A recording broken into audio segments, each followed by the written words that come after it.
And we're live. Well, this has been a long time coming. G'day everyone. Welcome to the BuzzaThon. Just like to introduce, as you're looking to the screen, to my left there, the Godfather himself, Goz Margetta. How are you today, Goz? I'm pretty good for a Sunday and lockdown number 758, but I'm not going to go there. Yeah, I'm well, mate. How are you going? Oh, mate, well, it's horrible over here in WA. You know, all the kids are out in the streets running around and hugging each other, and you know, we're gathering in large numbers and enjoying life and having hangovers after group gatherings. It's pretty horrible life over here in Perth, as you know, mate. I appreciate the heads up. Thanks for that. I'm sorry. But you know, as bad as things can get, we always know that there's someone out there doing it worse, and that's why we're here today, isn't it, mate? You want to just shed a little bit of light on what this is about and why we're doing this. Well, obviously, it's about the financial side of things to help Peter Buzzasto, the Buzz, and lovely wife Shelley Buzzasto along with their recent situation financially. But now, on top of it, Mother Nature's decided to make it harder with his battle of cancer.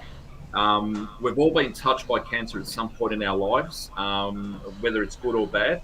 So we've decided to get together to auction off some incredible one in a million gifts, Guernseys, I should say. But on top of that, we've got a truckload of guests that are going to be coming on from the past and from the recent past, and it's going to be staggering. This has not been done before. Absolutely. This is just something that you will not find anywhere else, with so many of these big names under the one roof, so to speak. What I'm looking at, what we're all looking at getting is obviously to raise as much money as we can to help the Buzzastos, but also to perk his spirits. Before I say anything else, or before we proceed, I spoke with the Buzz the last couple of days, and unfortunately he won't be able to be on the show today, mainly due to the fact that he's having a bit of a battle, a bit of a hard time with the treatment. It's kicked in the last couple of days. From Peter, Shelley, and his lovely daughter Brooke Warren, they all send their absolute appreciation, not just and Brent, his son. Apologies, Brent. He'll be coming on as well. Yeah, my apologies about that, Brent. Yeah, they all send their absolute appreciation, not for just organising this moment, organising this show, but also for everybody that has come out fighting with him and hands of support. It's amazing. It's amazing in this day and age, the support and the people that have just come out and thrown their support behind the man. So, and we're going to have a bit of fun along the way doing this as well. Absolutely. And the generosity of the past players and the celebrities that are going to be coming on today has been just tremendous, and it's because they love Buzz, mate. They love the Buzz. He was from an era where there were quite a few great characters, and one of the great memories for me of Buzz watching him play was, I don't think there were many people that celebrated a great mark or a great goal more than Buzz. Now, for those who have been around this, for those who have been around the circuit, the sporting club circuit, watching him talk, his reputation is, you know, legend in his own lunchbox. Love talking about himself and all of that, and that's part of his persona on the show, which is just fantastic. But in reality, he absolutely loved showing that ball when he took a great mark or a goal. He was just a wonderful character. Yes, Goz. Yes, well, while you're bringing that whole mark and character side of things, this is what we're talking about, the mark of the year and goal of the year, and this is just the tip of the iceberg of what that man's brought into so many households in his time that he played. Absolutely. I'll make it quick, guys, because I've got a few things we got to before we get to our first guest. She doesn't like accolades, but I told her today when I spoke to her, I'm going to anyway. Kate Joselenko, huge shout out and a huge appreciation out to her. She played a big part in getting all this set up as well. I know this will embarrass you, but we love you and we love your work. Thank you so much for all your hard work. I'm so glad that you mentioned that, and I know she's doing it tough today because this is on. And what happens in these situations is that it dredges up history and past, and that's affected her quite deeply, and she loves her Uncle Pete, as she calls him, the Buzz. And but she has been doing an enormous amount of work in the background trying to get people together for this as well. Between her contacts, my contacts, and your salon quality hair, Goz, this is just going to be one of the great shows. And your tie, I've never seen you in a tie before. That's a little bit weird. I feel a bit uncomfortable with that, but it's okay. I'll get over it. Now, also, just want to pass on to everyone before we bring in our first guest. If you want to donate direct to help Buzz out, just go to the My Cause website and type in the search bar the legend Peter Buzzasto, and that'll take you to his donation page, and you can donate there if that's what you want to do. The main thing we've got going on though, we've got 19 amazing auction pieces that we've got on a website called, I just scrolled past, it's called 32 Auctions. So if you go onto the 32 Auctions website and look for BuzzaThon, there's 19 items that are listed there. Now we've got a number 25 jumper that's going to be signed by Alex Jesaulenko and Brendon Fevola on the one jumper. So I've got a feeling that one's going to bid fairly high. We got Sticks, we got Buzz, we got Greg Williams, we got Aaron Hamill. Speaking of Greg Williams and Aaron Hamill, great to have them back at the club, isn't it? In formal roles. Jimmy Buckley, Kenny Sheldon, Jeff Southby, Kuda, David Rees-Jones, legends across the board. I'm not going to rattle or list all the names off, because what I want people to do is go onto the 32 Auctions website and have a look at the BuzzaThon auction and see all the items there. We're going to leave them up there for 2 weeks so that the word of mouth can gather, and if people want to bid, they don't have to say, oh, well, I didn't know it was on, I missed out. It gives everyone a chance to have a bid on some amazing pieces, and I think those the two number 25s one signed by Alex and Fev, and the one signed by Alex singularly, are going to be absolutely huge. Now, I don't know why. I'm going to bring him in a couple minutes early, but I've got to say something's going on with the vision here. Let's bring him in. Jeff Southby, mate. G'day, John. How you going, mate? How you going, mate? It looks like you're in the moors of Scotland or something. There, it's a bit hazy. How's that? Oh, there we go. Oh, that perfect, mate. Jeff. Sorry, Matt. You're right, mate. You're doing better than what Parker would be doing if we got him on here, mate. That's all right. We are technically challenged, us old footballers. Now, Jeff, thank you very much for coming on and contributing today. It's really, really important because Buzzer's a mate. He's a Carlton man through and through. He loves the Blues. He always talks about how he played for that jumper, and that's all he wanted to do when he came over to Victoria. And I just really appreciate you coming on and being our first guest today to kick this thing off in absolute style. No problems, mate. I appreciate it. It was an absolute privilege to play with Buzz in his short time with Carlton, but his 81 and 82 seasons were magnificent and had made a wonderful contribution to our team and our very successful teams in those 2 years, yeah. No worries. Can I ask a quick favour, mate? I might just get you to turn your volume down a bit, because we're just getting a lot of echo, a lot of feedback there. I should have. Yeah, that's heaps better. Thanks for that, mate. Thanks for that. Now, look, Jeff, we've got Goz Margetta here. Goz's been doing it. Goz, and this is for everyone listening as well, I should have introduced Goz properly a little bit earlier. Goz has been doing a tremendous amount of work in the background organising the Buzz Roast, which unfortunately, due to the COVID situation, has been cancelled many times. It's been rescheduled for March.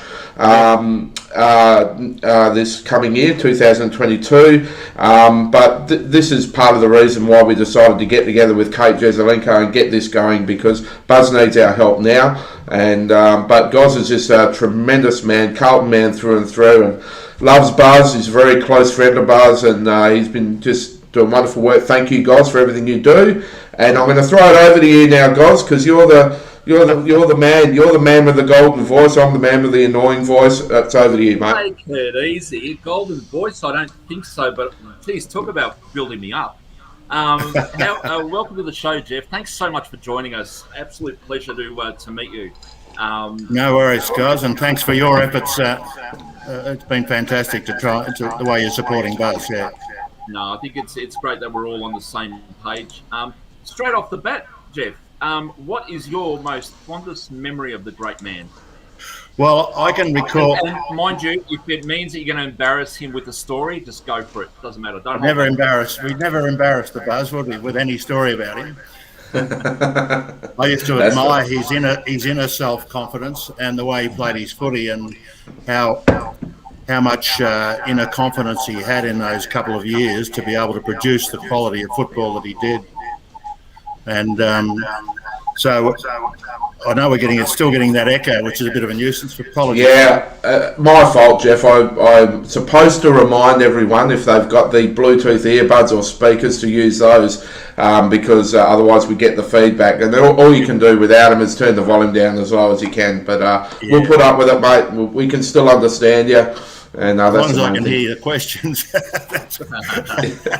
No, but Buzz was just a magnificent contributor to Carlton in a very successful era. He came to us at the same time as Kenny Hunter and David Parkin in that 1981 year. And well, how good were the two Western Australians and Buzz and Kenny Hunter in that 1981 season, and added so much cream to our team, and hence as a result, two premierships in 2 years, and they made wonderful contributions to it all.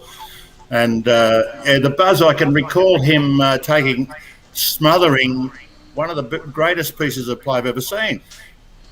He was playing in the forward pocket, and we were playing Geelong in the back pocket before Geelong.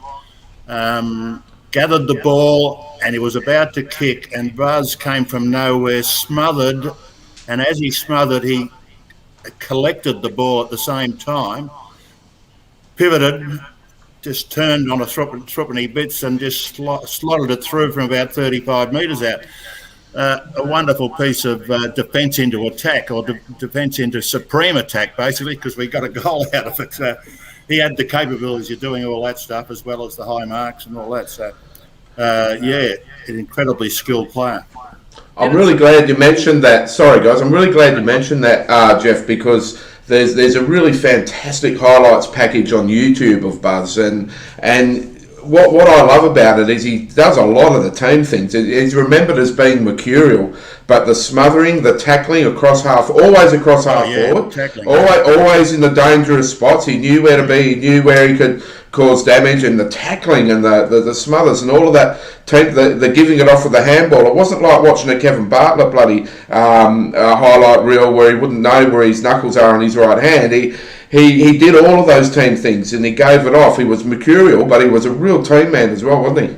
Oh yeah. The forward pressure he could apply up in, because of his quickness, his speed, particularly over the first 10 metres, 5 to 10 metres, and his ability to put pressure on tackle and smother like he did. I mean, that was all drilled into us big time by David Parkin, etc., and our coaches in those days. So, and they'd love him today at Carlton, I'm sure. Oh yeah. Well, we definitely wouldn't say no. But did it surprise you when he retired? Did that take you? Did that shock you a little bit, or did the team see that coming? When he left and went back. Yeah. Yep. Yes. Well, when he left. Yeah. His form was dropping off a little bit, I think, in that last year he played, and but I was surprised. I thought he'd stay on for another year or two. But Buzz is an individual, and it's his privilege to make up his own mind what he wanted to do. So, well, that's right. So, let me ask you, Jeff, if Buzz was right here, right now, watching and listening to what you're saying, what would you tell him directly? Well, look, I'd be telling him at the moment that to absolutely keep his chin up, which I've been in contact with him a couple of times now, and I know he can use that great positivity that he had, his great self-esteem to really work hard to be able to and get the best treatment that he can get, and I'm sure that's happening. And by us helping out today, all you and everyone that's going to contribute today, he'll be able to get the best treatment. And with a positive attitude that he can produce, I'm sure he'll be able to get through all this. So, absolutely. Fantastic, Jeff. And Jeff, look, we and this comes from the circuits and stuff like that. Love telling a good story, and Buzz is great at telling stories as well. But is there any particular moment, locker room story that we can air on this PG channel?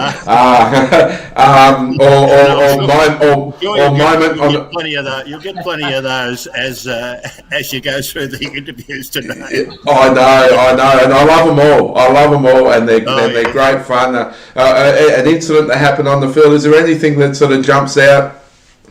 Oh no, we used to enjoy ourselves socially after the game as we did in those days, and he was always part of the social, and Shelley and in those days, and we all got on very well. It was one of those years when you're going well in a year, everything clicks pretty well. You know, the whole thing. I think the premiership years is when the whole team clicks. The administration, the coaching staff, all the players get together really well. But the wives and the girlfriends, and Shelley was a big part of that group, our group there at the time too. So I know she'll have to play a big part with Buzz to get him through all this. So. Yeah, absolutely. Well, it's fantastic talking to you, Jeff. I think the last time we tried to do something like this was we were doing the pre-match function over here at Perth the first year of COVID, right, yeah. and we couldn't have the guests come in or anything like that. So we're trying to do Zoom, but the audio visual system they had at the Camfield was pretty ordinary, and it didn't work out. So it's great to have a proper chat with you and listen to your insights. We really appreciate it. Now. So we, if the Buzz was here right now, you've expressed, what you would tell him to be positive and everything else, and you have spoken to him, which is great. What about to the supporters? Just remembering that we live in an age now where these guys, we've got some pretty useless blokes running around on $500,000 a year. Back in those days, that they played for the jumper, they sacrificed themselves and put their bodies on the line, and often suffered later in life as a result. So how important is it now? We've got a great mate who needs our help. If every one of those 80,000 supporters donated $1, that'd be a massive help. How important is it for people to just do what little they can collectively just to help out? Yeah, look, I'd call on all our supporters that know about this and are tuning in today, and to really support Buzz. I mean, it's great that the club is supporting it. We've got, Alex Jesaulenko, one of the famous sons of the club, his daughter making a fantastic contribution in raising money and making contact with us and all that. I mean, that's very special for someone like that to, Kate, to do that. That's very special. So, Buzz, if you're listening or whatever, we're right behind you, mate, and keep your chin up and work hard at it. And to all supporters, get behind this cause. We want to see Buzz back firing and healthy. Absolutely. Well, Jeff, thanks very much for your time. We really, really appreciate it. If you've got nothing better to do over there in lockdown or whatever, we got Tony Barber coming on a little bit later. We got Tony Barber from Sale of the Century. He all those magnificent songs. Is he going to sing those songs? Is he from the 1981? Let's hope not. I'll do that with him if you want. Well, no. What I've told him to run in from the right, like he used to on Sale of the Century. He ran onto the set and all of that.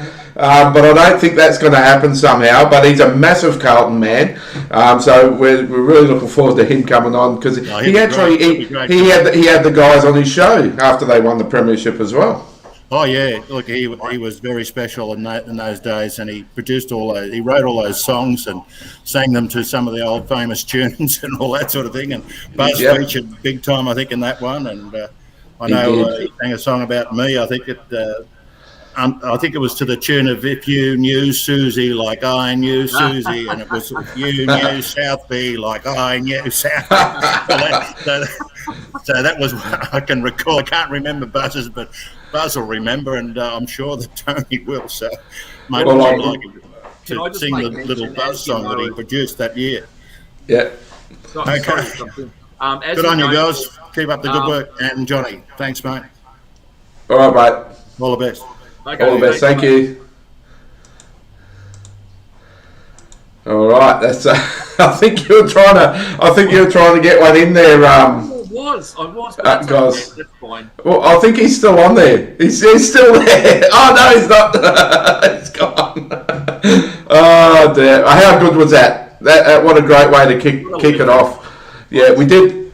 We do have. I'll just. I'll rattle a few names off. We got Kenny Hunter coming on very soon. Greg Williams, Anthony Koudoufides, Warren Jones, big wow. Richard Dennis, probably one of the most underrated players of all time, in my personal opinion, unsung hero.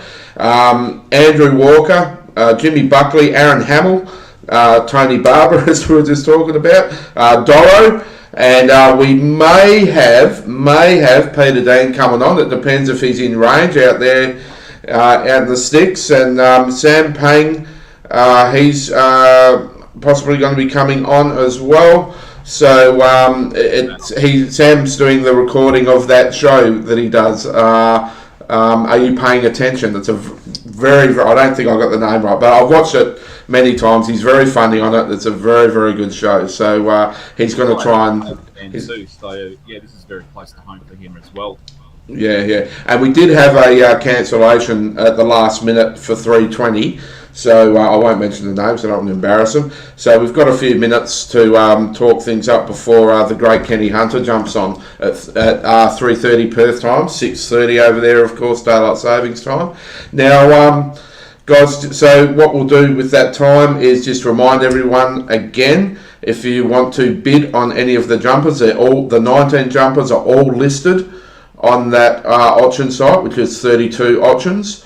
And you can pick one of those jumpers and put in a bid. I think some of those are going to go absolutely crazy, especially the Joselenko 25s, the Sticks number 4, the Buzz number 4, the Cosign jumpers, the Kudo. There's some massive names in there. David Rees-Jones, 1987 Premiership player, and Norm Smith medalist, of course, towelled up Dermy. The great genius move from Robert Walls that day by putting Stick and Doro into the forward line out of centre half back and putting the hyphen at centre half back on Brendon. What a masterstroke! Absolutely, and they both just they didn't have a clue, mate. I think was it Alan Jeans or would have been the coach in '87, I think. Alan Jeans for Hawthorn, yeah. So he didn't really know what to do, deer in the headlights stuff. Anyway, so they're the jumpers, and that's how you can bid on them. We're going to run that for 2 weeks so that we can get the word of mouth out there and everyone will know about it and they can have a chance to bid on an amazing piece. The people who don't, that already have a house full of memorabilia and are about to get divorced from their wives, if they take down one more wedding photo for a Carlton memorabilia, you can donate directly. Kate Jesaulenko, the amazing Kate Joselenko, she set up the My Cause page for Buzz. So all you have to do is go to the My Cause website and type in the search bar the legend Peter Buzzasto. Guys, what are your greatest memories of the Buzz? Oh, geez, where do you start? Look, the first thing I saw of Buzz, I was a fairly young little character back then. The first thing I saw and noticed about him was his mark of the year. Wow, that was something you can only dream of. And to this day, it's still a priceless mark. I mean, up there with obviously just your beauty. And one of the fondest memories I have to this day is the many hours of conversation he and I have had. He's brought so much joy in people's households for many, many years. And even well after he finished up at Carlton, people are still talking about him. And it's it's credit to him because in this day and age, especially me being in Victoria, obviously people have lost their jobs. People are not working as much. People are fighting to put food on the tables, etc. When they heard about the Buzzers' plight and the situation of the BuzzaThon, people weren't even reluctant. They just jumped on and said, yep, I want to donate this, I want to do this, I want to do that.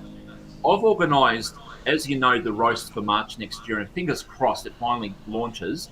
And the tickets have absolutely flown out the door, and a truckload of people, pretty much everybody said, no, just hold on to the payment. I will. I want to go whenever it's on, and it's staggering. It's staggering that people are willing to donate and to get behind this cause for a bloke that's going through this. You know, even that's the sort of effect he had on me, and I know that when I speak to him, I feel like I really feel a buzz inside me. I feel really good about myself when I finish speaking with the man. What about yourself, Johnny?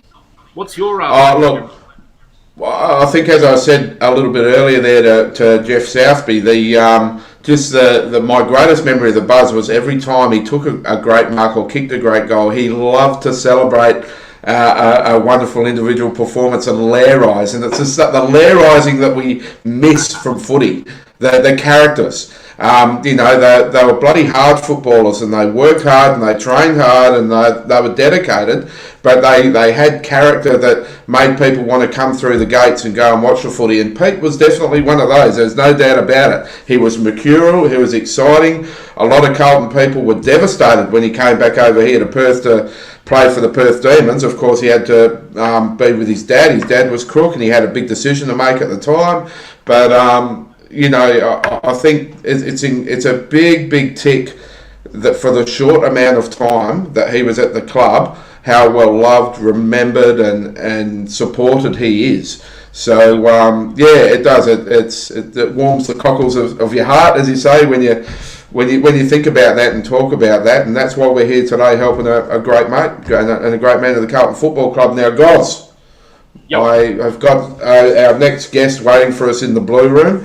So we'll bring him in, and I'm gonna pump this one up, mate. Don't worry about that. He is the greatest number 9 that Carlton has ever had at the club. The greatest number 9. He came over, of course, with Buzz in '81 and David Parkin. 3 amigos or what? How's that for 3 people coming to a club? Parko, Kenny Hunter, Buzz. So Buzz takes marking goal of the year. Kenny Hunter gets the best and fairest that year.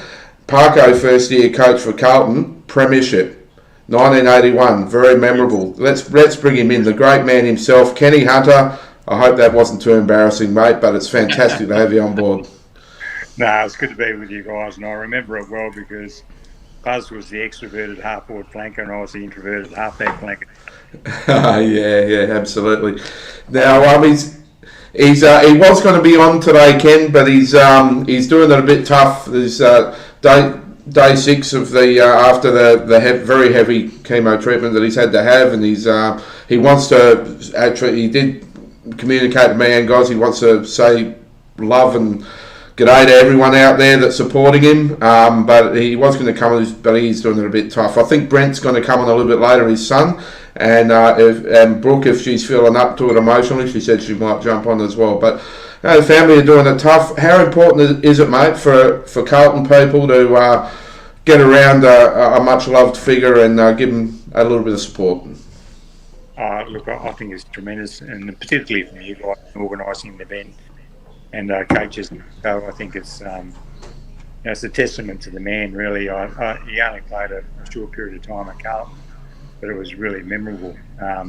He certainly left an impact on not only the players that he played with, but all the supporters as well. And we've got Goz with us as well. As you know, Kenny Goz has been working hard trying to get the roast going, and that's another big reason why we got together and did this, because we couldn't just keep waiting forever and cancellations and all of that. We need to do something to help our mate now. And Goz, I'll throw it over to you. Get out of my annoying voice. Well, welcome, Kenny. I've got a good mind to bring my dad into the room that I'm in at the moment, because he absolutely idolised you and Buzz and a truckload and Steph Southby and heaps of others. So thank you very much for joining us. Your status as an AFL footballer, the Hall of Famer, 99 gamer for the club. What is the most effective, or sorry, I'll rephrase it. What is the most notable memory you have of the Buzz? What is the one thing that stands out in your mind when you think of Peter Buzzasto? You know, the one thing that stands out to me is that he just loved the big stage, and the big stage loved him, and that being the Carlton supporters. You know, he could walk the talk. You know, I remember one day, according to Mark McClure, that I took like Mark of the Day, he thought anyway, and Buzz, I think you're in trouble, that was Mark of the Year. And Buzz said, oh, hang on a minute, there's a second half to go. And sure enough, he took Mark of the Round that day and overtook my mark. So I guess there was a sense of rivalry in some respects that we're both from WA. As Buzz was a half forward and I was a halfback, I actually used to play against him in West Australia as well. So I think just that competitiveness from both coming from WA probably in some respects brought out the best in each other as well. Yeah, and that's spot on. I've spoken to a lot of people at other clubs from the past legends like Hawthorn and Richmond, Essendon, etc. And there's not one single person that could say one negative thing about the Buzz. If anything, they praise him. If he was here right now, Kenny, right here, right now, listening and watching, what would your message be to him? I would say, Peter, look, you know, we all love you from the start. I know all the players and all the supporters do. And I know that you and Shelley have been through a very hard time, not just with this recent health problem that you've got, but also with the financial problems that you've had over the last few years. And none of it because of your doing. And I'd like him to know that, mate, we're all going to help you throughout this journey. And we all know that your fighting spirit and all the qualities that you displayed as a footballer, they'll all come through at the end and you'll get through this. Oh, that's terrific. And he definitely appreciates that, and he wanted me to pass all his appreciation over to yourself, Jess, Alfie, the Dominator, Dorovich, etc. I need to make mention of this because you took 20 concussions, estimated 20 concussions. Is that right? I reckon, yeah. I think a lot of us did back in those days, more than I know I was knocked out about 4 times, and then there's those other. It could have been more than 20. I mean, but you could ask Dom, you could ask any of the boys that you get a knock in the head, particularly in those days. You know, blokes going after a mark and instead of going for the ball, they'd hit you in the back of the head, or they'd do a big round arm across your head, or tap you and throw you to the ground, where you'd feel dazed and you don't know where you are for a moment, and you get up and you see stars and you just know that you'll get through it and you sort of play on and eventually you'll come good. So I think most footballers that have played the game would have experienced that, no doubt. What were your thoughts when the Buzz decided to pack it up and go back home to WA? I mean, was that something that was, in your mind, premature, where you thought you can go on for a couple of more years, or maybe he's lost his love a little bit of the game? No, I was surprised because he played in 2 premierships, and I think ultimately the reason that he went was his father was ill, I think, at the time, and they had some sports shops that they were trying to run as a family business, and I think that he just thought that he needed to be home to support his father, and that's the reason why he left. Ultimately, I think that after a year or two, he wanted to come back, and I think he did come back and train for a little bit, but he just wasn't probably quite as fit as what he could have been, and I think the challenge of coming back and restarting again was just a bit too much at that time. Yeah, understandable. Johnny, I'm going to throw it back your way. Do you have any questions for Kenny? No, but I've got something I want to share, and it's a photo of after the 1982 victory. I think I've got the right one here. I'll just chuck it up. There we go. Now, there's... what a great photo. Now, I'll credit to Warren Jones, actually, who sent me a heap of photos yesterday. He's kept photos from Sale of the Century and all sorts of different stuff, right? Now, this one here, I love it. We've got Buzz there and in the scarf, which there were lots of photos of Buzz after that grand final wearing that scarf, which is very iconic. But just to the right, as you look to the screen there, you can see... some cheeky bloke jumping on top of someone's shoulders, still trying to take Mark of the Year off Buzz, and looks like he's got Jono in a bit of a headlock there as well. Looks a little bit like the great Kernahan. You remember that that moment at all, Ken? Was this 82 or 81? 82. 82, yeah. I think I was probably still concussed. I got knocked out early in that game, and all I remember about it really in the first half was a naked lady running across the ground. Good old Helen. Good old Helen. Helen always gets a mention. It's just another iconic moment from very, very different times, wasn't it, you'd have to say? Yeah, but on that particular day, I think that year in particular, we won in 81 against Collingwood, and that being my first amazing to run out in front of 115,000 people against Collingwood and get up and beat them.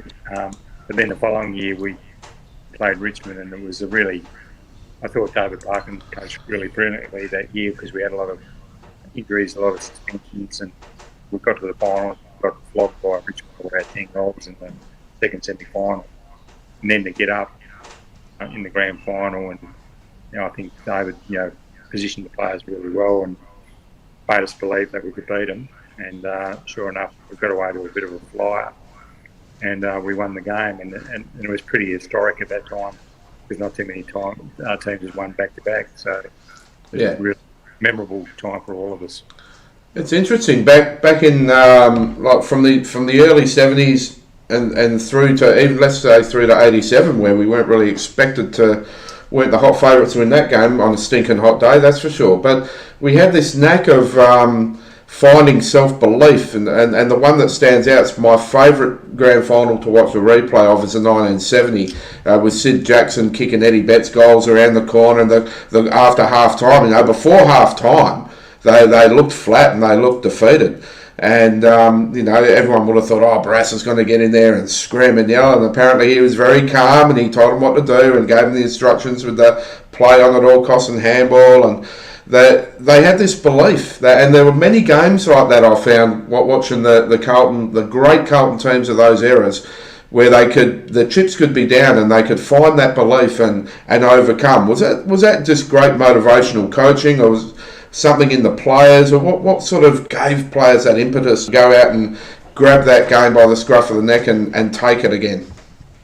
I think, it was quite a unique culture that Carlton had, and we probably lost it a little bit along the way somewhere, but I remember quite clearly that when I first came over from Western Australia, that it was made clear to me that we're expected to make finals every year, and then we'll see how good a footballer you are.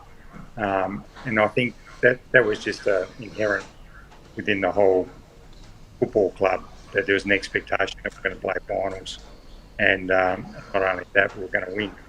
So call that arrogance, I don't know, but it certainly worked. As I said, I think we've just somewhere we've lost that along the way. Yeah. Let's hope that the injection of the diesel and Vossi and a few other positive appointments there brings that solidification back to the players and the club. Now, I've got a real special guest just waiting in the blue room there. We're going to bring him in, and so I'll keep you on, Kenny, because I know you'll love this one, mate. It's I wish I had time today to get the background music for this one, but to introduce him. But I'll just say it's Sale of the Century, and we'll bring him in, the great man, Tony Barber. How you going, mate? Welcome to the BuzzaThon. Tony. Can you hear us, Tony? Typically, after a big build-up and a fantastic introduction, that the camera's frozen. We'll let it load. We'll let it load. This is why I love live. Tony Barber, he loved the buzz, and he did. I remember quite memorably that Tony would wear one of these peaked hats all the time, and after a game, Buzza came in and he'd rip the hat off Tony Barber and put it on his own head. And there's one time when Buzza had been out of form, and it was during the racing times, and Manikato and Kingston Town were running that day. And anyway, he's coming in the room, just took off Tony Barber's hat, put it on, and said, "There's 3 champions back today: Kingston Town, Manikato, and the Buzzman's back in town." Yeah. He's gone off. I reckon he's going to go and try again. I'm wondering if he's using a Commodore 64 or something like that. I wonder what he's using to try and get this thing going. But Tony remains one of the staunchest Carlton supporters going around. Loves the Blues, and he was saying to me earlier that he really likes the appointments at the club at the moment, and hopes that they put him in good stead for the future, for the next few years, to build something special. We've been saying that for a long time now, and we haven't got it right, but here we go again, the old Carlton merry-go-round. So they seem to be on the right track, I think, with the appointments. So let's hope that can bring joy to all of us. Well, Kenny, we've got other people coming in, so I think we'll say goodbye, but with a very heavy heart, because it's fantastic having you on, mate. And any last words to the supporters or to the Buzz before you go, mate? Look, I know that the Carlton supporters, I don't have to tell them to get behind Buzz. I know they will, and it's very important for Buzz to know that everyone's behind him in this battle, and we know that we're all behind him, and we'll know that he'll get through it. So good on you, Buzz. And good on you, Kenny. We'll support you all the way. Cheers. Good on you, Ken. Thanks for your contribution, mate. See you. Bye. See you, mate. Fantastic. How cool was that? It was cool. Geez, I hope Tony gets his technical issues sorted out. It'll be a shame if he has to drop out. But Kenny and Buzz came over together, as Kenny said, in '81, crossing the Nullarbor from the west, red dirt country, over to beautiful Victoria, and playing for the greatest club in the world. And a lot of people would be daunted by that. And I know from past conversations with these guys that they were really determined to come over there and show them what West Australian footballers were about, and what West Australian footballers were about, and what they could do.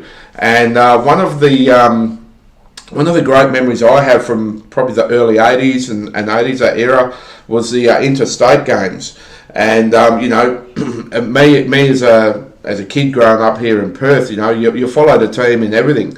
And so, Carlton were my team over there, and Swan Districts were my team over here. And there was a distinct difference between the Victorian football and West Australian football. Victorian footballer, they were a bit bigger, faster, stronger, very, very dedicated to their physicality, and had all these attributes that made it tough for anyone playing them. West Australian football, they were just known for their silky skills on both sides of their body, especially by foot. Amazing. And we had a lot of wonderful Indigenous players from Western Australia. Guys like the Cracker Brothers, the Narkles and whatnot, that were layers of this amazing football community we had over here. So they were always very intriguing clashes in the state games, and then watching and following the WA players that were playing in the VFL, that was a big deal as well. And Kenny was my hero, and remains my hero and favourite player when I was growing up. I played footy with his brother Dave over here, and wonderful family. And did he the ball there, Johnny? Did he show you how to kick a ball properly? Is that what you're saying? Many people tried to show me how to kick a ball properly, Goz, and I never listened to any of them, because they didn't have a clue what they were talking about, any of them. I knew what I was doing, And so I had one of the worst kicks you could ever imagine. It was just an absolute shocker. Unfortunately, my son has also inherited the same kicking style. So, it wasn't until about the last 5 years of playing football that I decided to actually listen to someone and learn how to drop the ball properly on my boot. So I'm trying to instill that into my boy now at the moment as well. But look, getting back to the Buzz, just a reminder again to everyone, we've got who we got coming up next. We were going to have Tony Barber, but I think he's given up the ghost with his technology. So the next one was, who was it, mate? Sorry? Greg Williams. Greg Williams. We'll be expecting him pretty soon. Should have been by now, but anyway, that's all right. Here he is. Speak of the devil, he's popping up in the blue room there. So, yeah, for those who want to bid on one of the auction items, you can go in there. And Greg, I don't know if you can hear me or not, but you'll need to turn your camera on whatever device you're using. There it is. Yeah, he's all over it. Shut up, Johnny. So what we'll do is I'll quickly finish what I was saying there. For those that do want to bid on one of those amazing 19 auction items, just get on to 32 Auctions website, look for BuzzaThon, and you can see all that signed memorabilia there that we're auctioning off. We're going to keep that running for 2 weeks for you to give everyone a chance. And if you want to donate directly, just go to the My Cause page that Kate Joselenko set up and search for the legend Peter Buzza, and you can do a direct donation to help out Buzz and his wonderful family through these tough times, and thank everyone again. Now, let's bring him in. We got 2 wonderful additions today who have come back to the club in a formal role, and so we'll bring in the first one here, the one and only Diesel, Greg Williams. Diesel, thanks very much for coming in, mate. Welcome to the show. Thanks for having me. It's good to be here. It's good to have you here, mate, and it's good to have you back at the club as well. How's it been? Bit of a whirlwind and lots of changes and lots going on there. I'd say you're just a little bit busy, mate. Yeah, it has been the last weeks or 4 or 5 weeks, but no, I think we've done remarkably well to get Brian Cook, CEO, and obviously Michael Voss, 2 huge appointments, and look, I think they're going to be great leaders for the club, and that's what we need, experienced leadership, and they'll both be unreal. Yeah, absolutely. That's a really important word you mentioned there, leadership, and that's what these people bring to the table: track record, leadership, strength. So certainly the foundation's there to get on the right path and build something special over the next couple of years, Greg. Yes, that's true, and I think we've got Hewitt, who bonds just on Friday, so he's a calm player, and we're very excited to have him. He's tough and unrelenting, and he's a serious player himself, and we're looking to nail Chera from Fremantle as well next few days. Absolutely fantastic. We'll be waiting with bated breath for those announcements. Now we've got Goz Margetta with us. Diesel, as you know, Goz has been doing a hell of a lot of work in the background trying to has organised the Buzz Roast, but unfortunately it's been cancelled several times due to the COVID. And that's what sort of got all this going. Me and Goz and Kate Joselenko getting together and trying to do something now. We couldn't wait any longer. The Buzz needs our help. He's a great friend of the Carlton people. And so, Goz, I'll get my annoying voice again out of this and I'll hand it over to you, mate. What makes you think I have a better voice than you, Johnny? You got better hair than me. You slicked it back and you're wearing a tie. So, you're much more presentable, mate. Yeah. No, this isn't the John and God show, mate. This is the Diesel show, all right? So just start talking to Diesel, all right? Leave me out of it. I'm going to look at my phone for a while and find out why Tony Barber is struggling with technology. Greg, thanks so much for being on the show, mate. It's such an absolute honour. We're excited with what we're doing here today, but what's more important is that we want to hear stories or great memories, whether you played with the Buzz or whether people didn't play with the Buzz, whatever the case. What's your greatest memory? What's the one thing that stands out about the man right now in your mind? Oh, look, I think Gusto. Look, he was a huge part of early 80s. And I remember watching him, I can tell you that. And I had some friends playing from Bendigo there, and those teams. And what year did he start from Carlton? Sorry, refresh my memory. So, when did he start with Carlton? Yeah, what year did he start? 81, he came over from Perth. Yep. And wound up in 84. Yeah. His dad got crook and he had to come back over. Yeah. No, it was amazing early 80s, a couple of grand finals. I remember his marks, mothers and goals, and look, he was a explosive player and just dynamic, and he lacked a bit of confidence. Not? Yeah, just a little bit. Very introverted. Amazing. Kicked some huge goals, and yeah, he was just a big part of the early 80s. I often wonder if Earl Spalding had channeled the buzz in '95 grand final with that smother and goal. Yes, a bit like that, but I think Buzz kicked a few more goals than Earl. yeah, A little absolutely. bit more spectacular. No, Spalding's a superstar as well, but Buzz was a spectacular mark, goal kicker. Where Spalding was a bit more of a workman-like, but just as important. So what you're saying is the snake couldn't kick to save his life. I love the snake. I love Snake. But, Goal. he did work hard on it though, Snake. He worked really hard on it, and he actually became a semi-reliable set shot. He did work very hard on his kicking. He knew he had to, and he did a good job. That's for sure. Sorry about that, guys. I had a sound issue. I couldn't hear. Oh, that's good. That's good. Everyone had to listen to my voice again. Well done, guys. Now, what we got you, Diesel?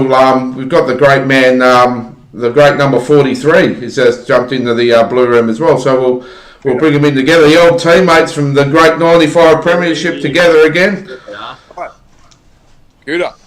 Kuda, welcome, mate. Yeah, Diesel, great to see you, mate. Diesel was the greatest player I've ever played with. He knows that. And he tells everyone how good he is anyway, so I probably don't have to say too much. But he was an absolute champion, mate. I had the privilege to play with a great man, and what a superstar he was. Geez, listen to that, guys. We got another former player pitching for a formal role at the club here. This is fantastic.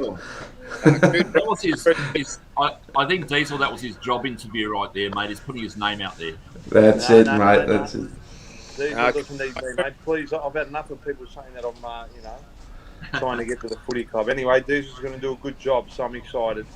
Yeah, that goes without saying that a lot of people feel the same. Kuda and Diesel, what's your greatest? And I think, sorry, Diesel, I've already asked this. What's your greatest memory of the Buzz? What's the one thing that stands out? Goal of the year, mark of the year, inspirational stories. What gets you excited about the Buzz? Is that directed to me? To both of you. Whoever wants to jump in first, because you two are big blokes. You're very strong, and I'm not going to pick a fight on you. So either one of you can just jump in and let me know. Don't worry about me. You can worry about Diesel, mate. He can throw a punch. But, Talking you up, Diesel, isn't he? Talking you I was up. pretty young when the Buzz was around. I was a mad Collingwood supporter, but of course my brother was Carlton. So, the thing that really sticks in my mind was that mark at Christmas Park, no doubt about it. And I think in the history of Carlton, when they did that frame, I think it might have been the top 10 things ever at Christmas Park. I think that was voted as number one mark. I don't think anyone would forget that was a massive one. So the Buzz was a freak, came in and out of the game very quickly, but what he left was, memories that people will remember forever, just like highlights alone. No, that's Absolutely, and back in those days, with no draft and academies or anything like that, and it's very common for young people to be shipped around the country to different clubs in the state and whatnot. These were a couple of guys who come across the Nullarbor from Red Dirt Country, where I'm from, and they come over to Victoria, and they wanted to prove themselves. They wanted to show Victorians what West Australians could do and how they can play footy, and so they weren't overawed by it. They came in First year, 81. Buzz takes mark and goal of the year. Kenny gets a Carlton best and fairest. They get a premiership. David Parkin's first year as coach in 81. What a year. What a great story, wasn't it? No, it was amazing. It really was. And I think, as I said, like Des English, Peter McConville, who else? Bomber Sheldon. Oh, there's so many people from Buckley was from Bendigo, like just from the Bendigo region. It was a huge part of it. And like I say, 2 West Australians were a huge part of the team in the early 80s as well.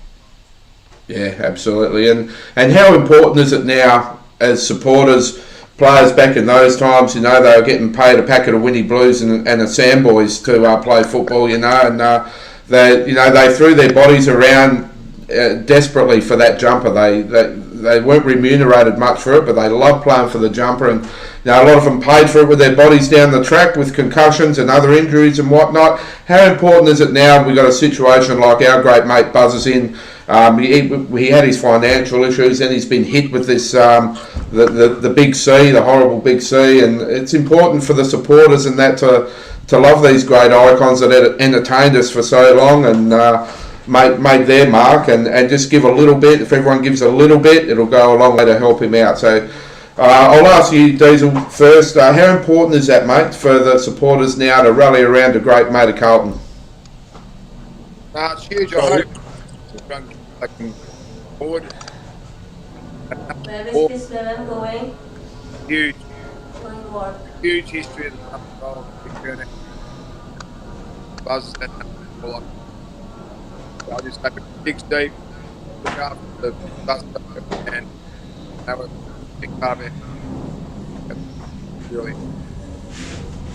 Yep. No, well said. And he's doing it tough today. He was going to come on, but he's not doing too well. So battling the chemo treatment, which is pretty tough. So our thoughts, as always, going out to Buzz and the family while they're doing it tough together. And I know he'll come good soon, and hopefully he'll join us in 2 weeks' time when we announce the winning bidders for the auction items. What about you, Kouda? How important is it for supporters to be exactly that? Be supporters, love your players that you loved, and give a little bit in their time of need as well.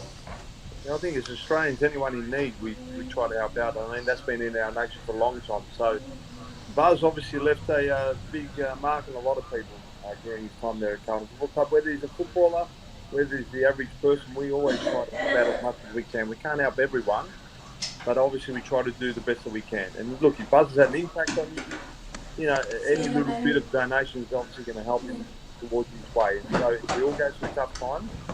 And as we always say, the more you give, the more you get back. So it's really important that we try to do our part. That's absolutely. Well said. And if I can just jump in, sorry, there, Johnny. Sure. If Buzz was here right now, I'll start with Diesel first. If Buzz was right here now listening and watching this, Diesel, what would you tell him directly?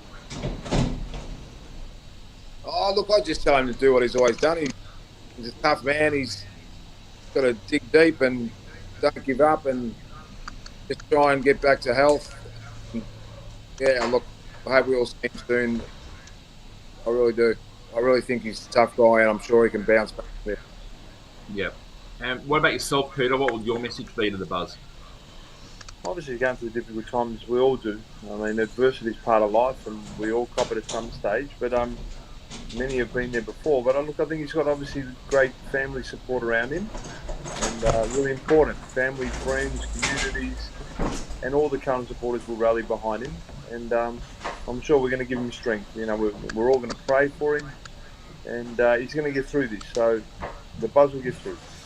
Absolutely. Well said. Now, Diesel, mate, thanks very much for your time. Of course, we know what a busy man you are at the moment, but for your contribution today and helping us raise awareness for cancer and for Buzz and for helping out a great mate. I know that he appreciates it greatly. He loves everyone for supporting this and supporting him. So thanks very much, mate. You're a great man, and we really appreciate it. Before you go, Diesel, I just want to say, actually, to both of you, you brought so much bloody happiness and joy in my household growing up.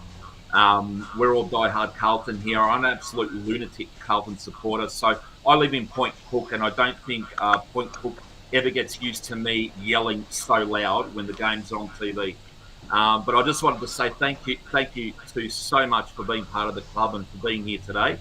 And especially Diesel, thanks so much for getting onto the board and get the change happening. And yeah, Carlton's about family. It's not just a footy club. It feels like a family a lot of the times.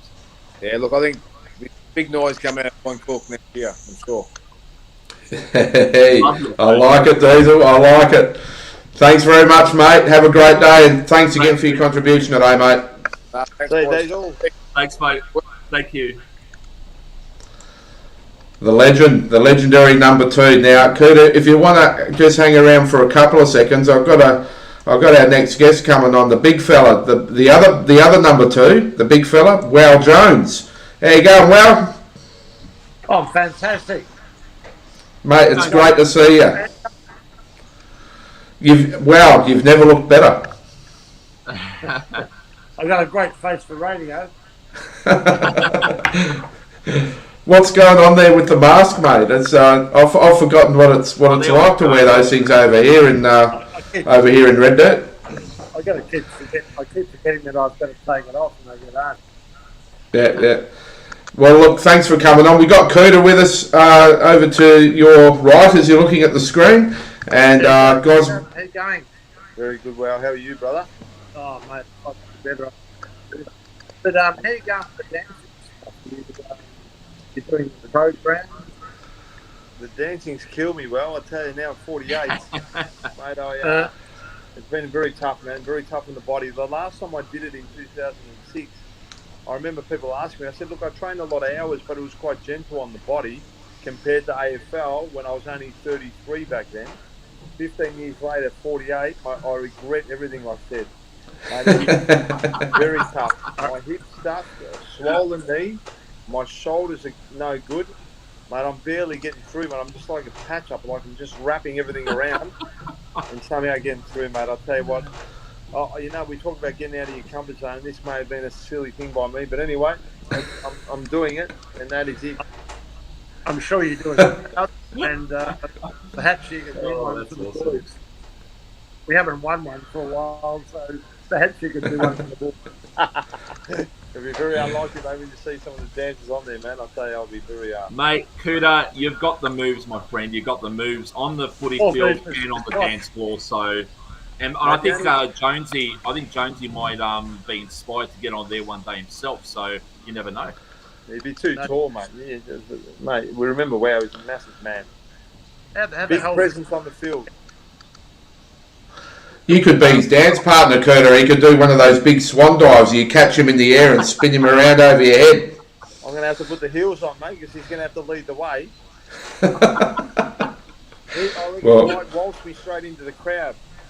Well, there's a visual that we weren't all expecting today, but it's all about a bit of fun today because, of course, our focus today is about the Buzz and for anyone who's been to any sporting club talks involving the Buzz, it's always a lot of fun. But in all seriousness, he's a really great mate of Carlton, a great mate of ours, and he needs our help. So, I was going to ask you first, and thanks for sending all those photos today. I'll pop up a couple in a minute. Your memories of the Buzz, is there any particular PG locker room moment or moment on the ground, something funny or silly that he did that he would enjoy having a chuckle about as he's watching today? I suppose the first question is he listening? He's watching. He was going to come on the show, but he's having a rough day today, mate. So he did want to let everyone know that and just say that, send the love and everything else. He really appreciates what everyone's doing to help him out, but he's just not up to having a chat at the moment. So but he'll be watching on for sure because of course we're talking about him, so he won't miss a second. I suppose my favourite moment with Buzz. I wore number 2, and I think he was number 4 before. Yep, sure was. I got a lot of insights and a lot of feedback about how we were going. And I remember that he was a bit of a punter. And I remember one of the first games I played in the shower. He said, I got that double. I went, okay, so what was the races? Were they Flemington or Flemington, Randwick or Caulfield? And he said, no, you don't understand what I'm talking about. He said, I got the Dudley double. I said, yeah, what race? And he said, no, today. He said, I reckon I got here in the Goldie year. and he sure did. He sure did. Oh, that would have been in '82 though. That would have been in '82. He took his in '81, but I think he thought he could take it every year, the double.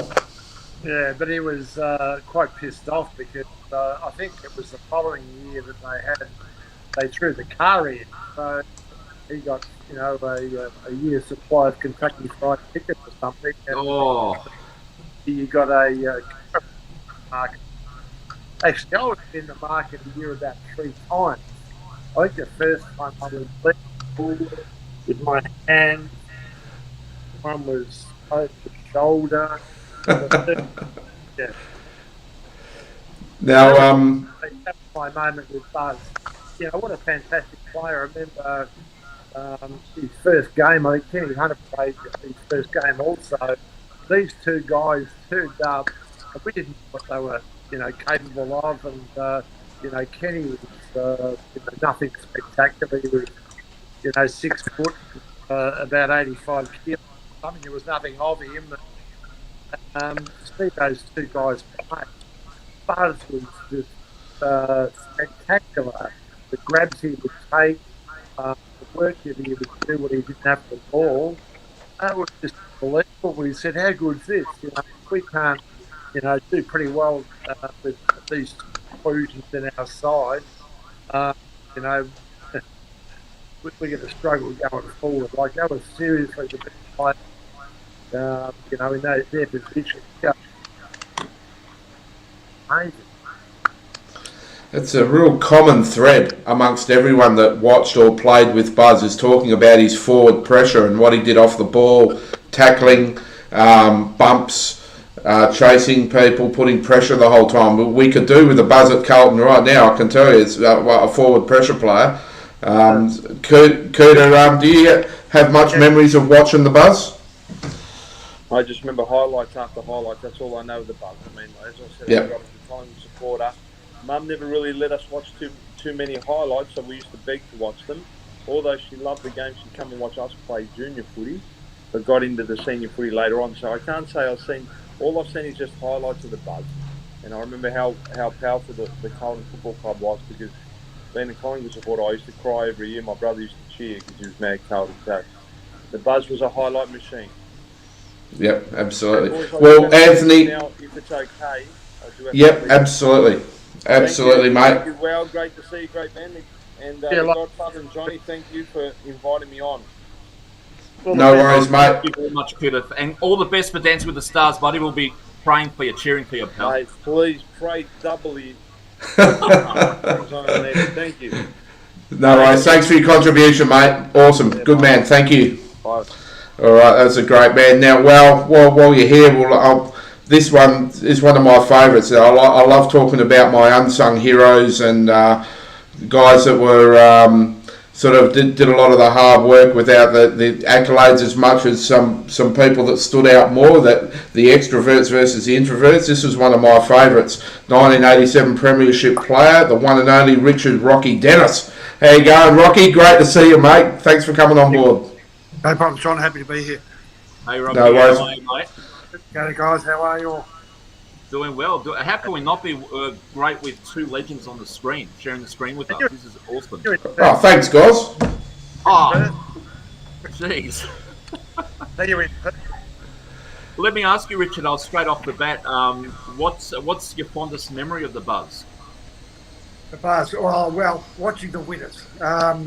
He would get mark of the day or goal of the day most weeks. So, look, I never played with Buzz. He was before my time, but certainly I remember the 1978 grand final where he played for Perth. East Perth won that. I'm an East Perth fan. East Perth won it against the odds, but Buzz, it was a pouring wet day. The Buzz kicked, I think, 7 goals on the day, and was remarkable performance. Wow.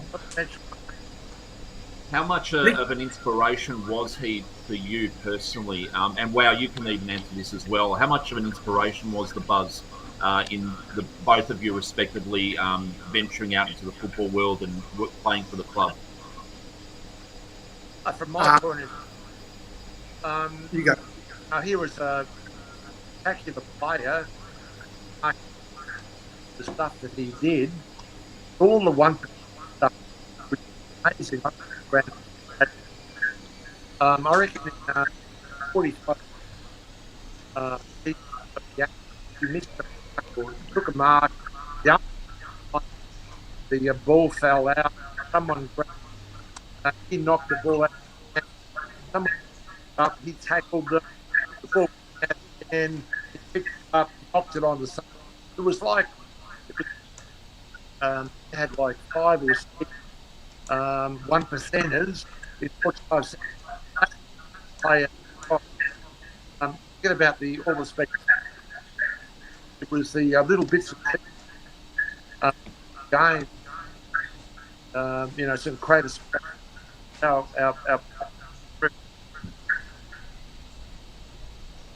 Yeah, fantastic. What about you, Rocky? You the Buzz came back to Perth in '84. You're a young man.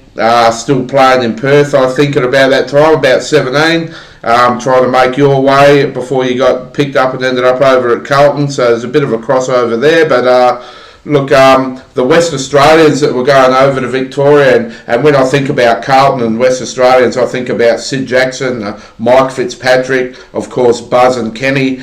Did that sort of help motivate you and inspire you that, yes, I can go over to the big time and make it? Oh, for sure. I mean, we always watched the West Australians who went over there, regardless of what club they played at. There were a lot of East Perth guys that went to North Melbourne, so I sort of followed them and their careers. And it does give you a bit of hope to think, okay, if someone from Doull can go over there and not just participate, but be pretty good players, it does give a bit of motivation to the younger guys. Look, our exposure to footy, to the VFL back then was the Winners. 1 hour on a Sunday night, we'd be looking out for all the WA guys. Yeah. Absolutely. Now, Goz, I'm just going to jump in there. I just want to let everyone know I got a text from the great man, and thanks for getting us on to Tony Barber as well. Wow, he's having some technological issues there, and he couldn't get it going, so he ended up going. But he's just sent me a text saying, please pass on to the Buzz. I was trying to add $500 to the fund from Tony and the Barbers, so I'll catch up with Tony later and help him with that. But good on you, Tony. Thanks for. I know you're still watching, so thanks for doing that. And Tony just was and remains an absolute lover of the Carlton Blues. So good on you, Tony. Talking about Barbers, I would. Now I know where my hairdryer's gone. You forgot to give it back to me.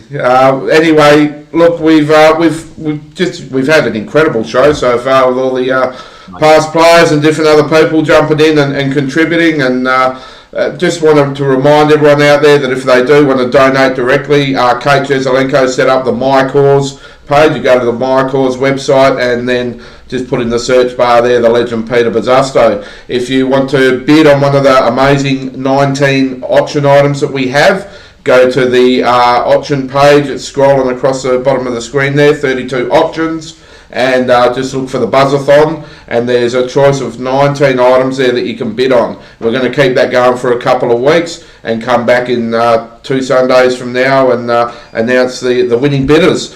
So all your little contributions are going to help. We hope you enjoy the auction items.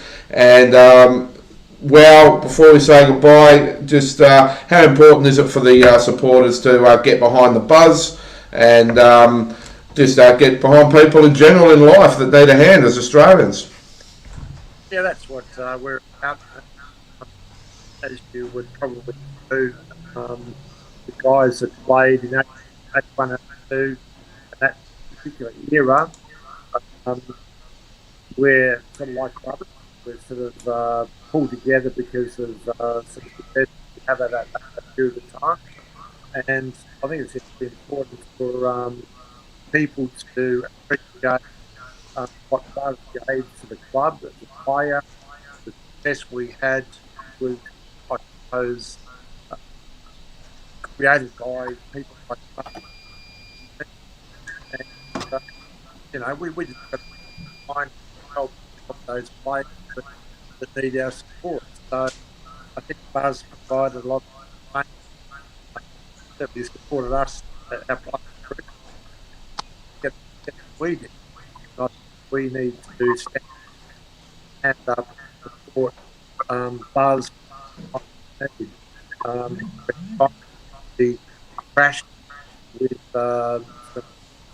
scamming that went on, and on top of that,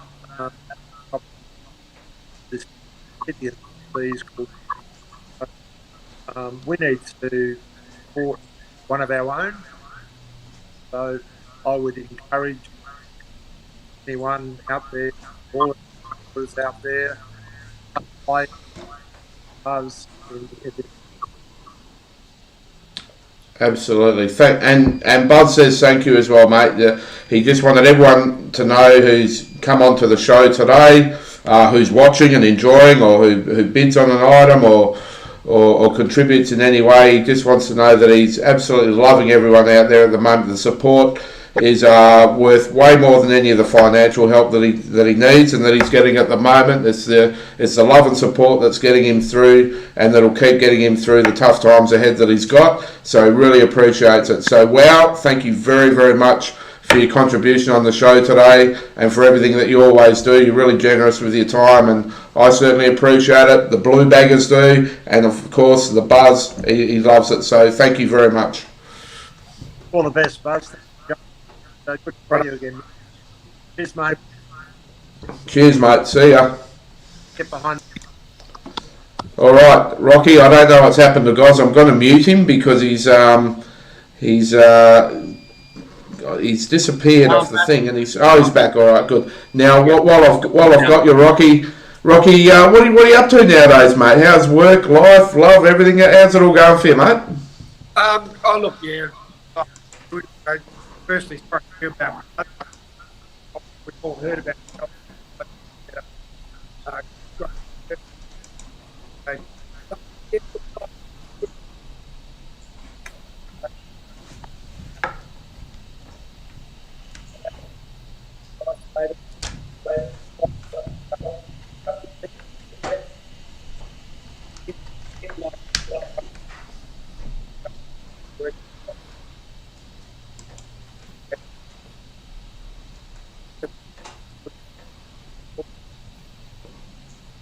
Yep. Goz, I'm going to throw it over to you, mate, because I've got a couple of people trying to get on, so I'll sort that out. So I'll throw it over to you, my friend. No problems. I'm just having my apologies there, Rocky. I've just had a bit of sound issues on my end. What's your most inspirational advice or message to the Buzz? If he was sitting here right now, watching and listening, what would your direct message for him to be? Look, I'm not happy with saying things, but he is an inspiration to a lot of people. Like I said before, he's a large character, great character of the game. A lot of people have very good memories of his football, both at the waffle level and the VFL level. So look, I know he'd be much respected as a person and as a footballer, not just at the Carlton club, but in footballing. So a great legacy he left for the game, and I'm sure he take the pride in that. Now I've got a comment up there, Goz. I've got a comment up there from Brooke Warren, the beautiful daughter of the Buzz there, saying, "Love you all. Thanks for supporting. Thanks for the support from my dad." I know that Brooke and Brent are both watching as well with the Buzz today and enjoying the love and support. So look, I've got a lot of comments here from many people, all just sending their love. Geez, I tell you what, Kenny Hunter's getting a bit of love as he always does.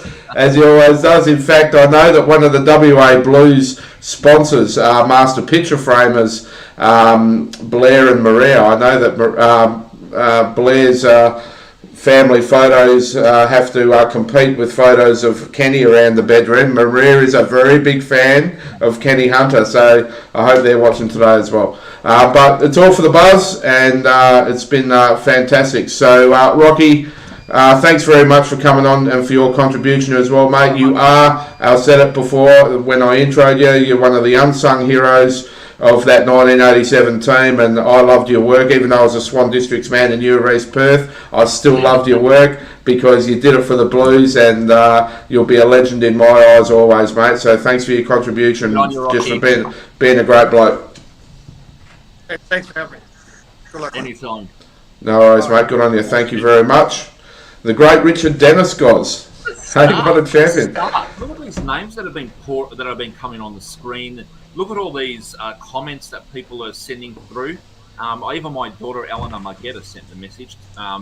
It's just unbelievable that during the COVID times, like I said earlier on, when people have lost their jobs and struggling for money, etc., people are still putting their hand out to support him, whether it be financially or mentally or emotionally. Yep. I've said it once before, and I'm going to say it again, that it's not just a football club. I think when you're part of the football club as a player or a coach or a supporter or whatever, you're part of a family.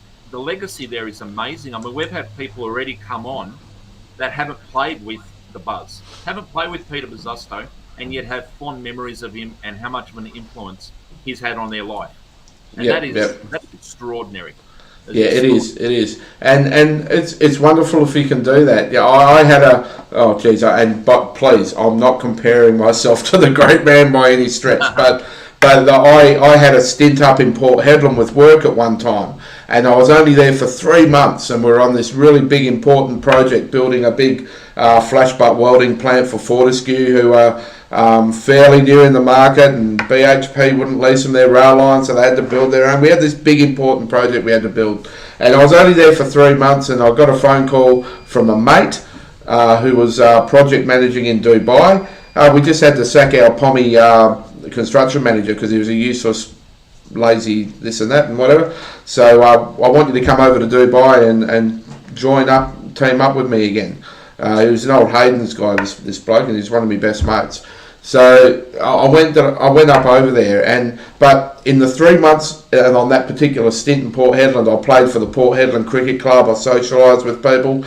That was back in 2007, and we're all great mates still. I was only there for 3 months, so to have an impact on people is a special thing, and I love that those people had a big impact on me in my life, and that I apparently had that on them, and we catch up regularly, and it's good times. And I think that's what Buzz has done in his industry and in his format. He's just left that indelible, immeasurable mark on people's lives in a short 3 years that he was over there, and people, people over here in Perth remember, of course, he came back and continued his career playing for Perth, and he was still taking those marks. We were lucky. We had the joy of watching him every weekend, mate, still taking those marks, playing for the Perth Demons.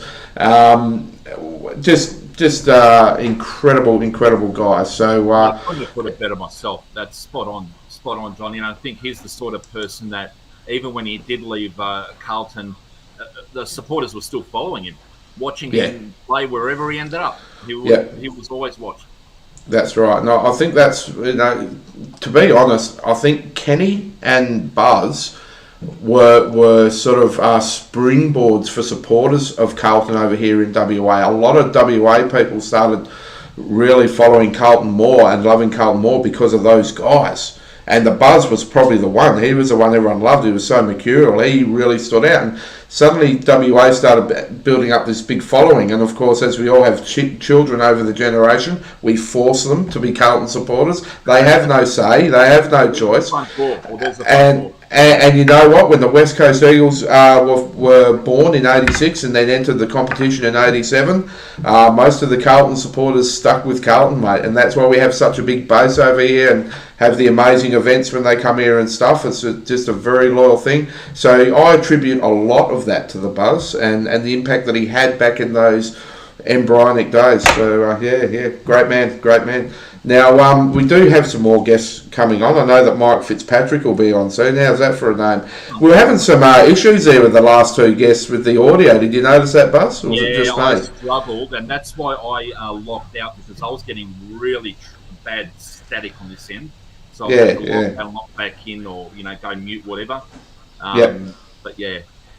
But all we're expecting Andrew Walker any moment.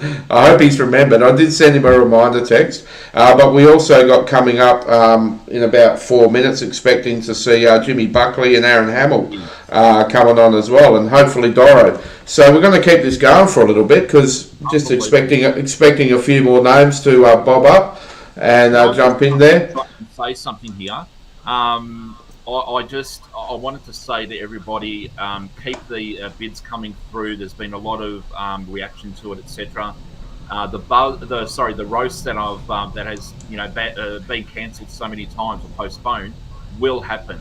Mark my words. I want it to be very clear to everybody out there that has either purchased tickets, has tickets on standby, is thinking about buying tickets, etc. It will happen. It's booked for March next year. But mark my words, this will be the first and most important thing for 2022 for me, is to get this going. We've just got to stand by the man, because he's just done so much for us, indirectly or directly, in his time at Carlton. Absolutely brilliant, guys. Now I just want to put this one. Sorry, Johnny, to jump in. My daughter's just messaged, put a message on the Eleanor Margetta. I really didn't have a choice, and my mum wasn't going to argue with my dad, but I'm so glad I bleed blue. Good on you, Elena. Thanks for contributing your comment, mate. She's a huge Andrew Walker fan, so I might hear her passing out, her body falling on the ground in the other room. So when he comes out. Actually, before I get on to the next comment, I just want to say to Elena, reaching out to you right now, if there's anything about your dad that's like dirt, silly, anything that we can actually post up as a comment, if you could do that just for a bit of fun, just anything, mate. Just anything at all. It does have to be PG, so be a little bit careful. But if you comment it, I will post it up and read it out. So good on you, Elena. In advance, you're an absolute legend. Now I'm going to put this comment up because it's a little bit long-winded. I don't usually do these because they take up so much of the screen, but it's an absolute ripper. So I'm going to get the glasses on for this. And it's from Luke Crossan. And what Luke is saying is, I remember one of the first practice matches the Buzz played in, and I thought, we have a bloke here that will set Carlton alight. And wow, did he. Absolutely reached a legend status in 4 or 5 brilliant years. Thanks for the memories, Buzz. I hope things turn out okay for you, mate. What a wonderful message. Thank you, Luke. And I know that the Buzz is watching, and I know he appreciates all the love and support that he's getting from everyone out there that are watching and commenting, and the past players, of course, that are contributing to the show. And Elena has commented right back straight away. You got it. So she'll be in the background there trying to think of which thing to put up. I can't wait. So we'll have a bit of fun there, and I've been making a bit of fun of you today, guys, because you got the tie on and the hair slicked back and everything. But in all seriousness, mate, you are an absolute heart and soul Carlton person, and what you're doing for the Buzz, you need to be commended as well. And thank you very much. Oh God, what's this turning into? You know what? Enough's enough with the corporate side of things. Oh, the crack here, okay? So. Time to turn into Superman. I can't look. Oh, Jesus Christ. I'm so glad you're uncomfortable. I feared that this was going to turn into some big hairy man boobies just flippity flopping around on the screen. But thank you for wearing a shirt underneath it. I appreciate that. It's a bit of a Clark Kent moment for you, wasn't it, guys? Oh, so who we got next? What's happening next, Johnny? Well, expecting Mike Fitzpatrick to bob up any minute, and like I said, also expecting Jimmy Buckley and Aaron Hamill to jump on there, and Andrew Walker. I don't know what happened to him, but he might have forgotten. So we'll keep it going. Sorry that you guys have to just put up with us for a little while I'm waiting for the others to bob up. But what I might do, guys, I'll tell you what. This is what I'll do. Can you just plug the website for the direct donations for Buzz, and also the website for the auction pieces, while I send a couple of texts to these guys and say, hey, you coming on or what? You've put me on the spot. I don't actually have access to it here. Okay, no worries. Well, I can multitask. So I'll just channel my feminine side here and multitask. If those of you want to bid on some of the amazing auction items, we've got 19 jumpers that are signed mostly by premiership players at Carlton. We're talking the likes of Mike Fitzpatrick and Buzz himself, of course, Sticks, Jimmy Buckley. We got guys from all the different areas that have played in different sides, premiership sides. Just fantastic names across the board. Probably none bigger than Alex Jesaulenko and Brendon Fevola co-signing a number 25. I think that should be a lot of fun over the next 2 weeks, watching people bid on that. But Alex is also signing a single one as well, and so is Fev, so they're going to be huge. But all of these guys are superstars in their own right, and they're doing it to contribute their little bit to help a great mate, as we should always do as Australians, especially as Carlton Australians. Now, we've got our next guest waiting in the blue room there, so I'm going to bring him in. Mate, the names don't get any smaller around here, I can tell you guys. So we'll bring him in. Jimmy Buckley, welcome very much to the BuzzaThon, mate. Thanks for coming on. Hey, Johnny, how are you, mate? Yeah, really, really good, mate. Really, really good. Hey, Thanks for... buddy. Can you hear me? Yeah, we got you. Now, Jimmy, you played in that wonderful era, 79 to 82 with the premierships and with the likes of Buzz. What was it like? Him and Kenny, they come over from the west. David Parkin comes in at coach. A lot of change going around at the club after having a pretty successful period, winning in 79 and everything. Then bang, all of this change. And geez, didn't they come and burst on the scene? What was Buzz's immediate impact? Well, there's only one Buzz. We all know that. He was so dynamic. They said he was a package. He was better than the package. The Buzz and Kenny Hunter. There's no doubt about that. Like you couldn't get 2 better players. Both extremely. The spectacular players in their own right, and flamboyant on and off the field. The Buzz probably one of the best dressers I've ever seen. I don't know if he shopped for his clothes, but he got some beautiful stuff there. Yeah, the rose-coloured glasses, the rose-coloured sunnies, and all of that as well. He liked that stuff, didn't he? Straight out of Hollywood. Absolutely. But when the Buzz came over, we knew he was a good player, but we didn't know to the extent that how great he really was. And like the impact on the whole AFL. It was a pleasure, and it's something that they need today. Someone like him out there today. But he, not only a great player with the ball, but off the ball also. He really when he hit Buzz, I remember the day he broke, dipped the sternum, and not many blokes got the better to dip it, but Buzz cracked him right down the middle, and I remember he got Morris Rioli in one of the 82 grand final, and when he hit him, Buzz, he hit him hard. And, I'll never forget the great camaraderie that he had with all the guys there, and still has. When he took that mark and goal of the year, there's no doubt about that. He said there's 3 greats come return now. He said Manicato, the Buzz, and I don't know who the other one was now. I can't think of it. Buzz will tell you what it was. He made that great things, and he could talk the talk, but also he played the game how it should be played, and fair, hard, and fantastic.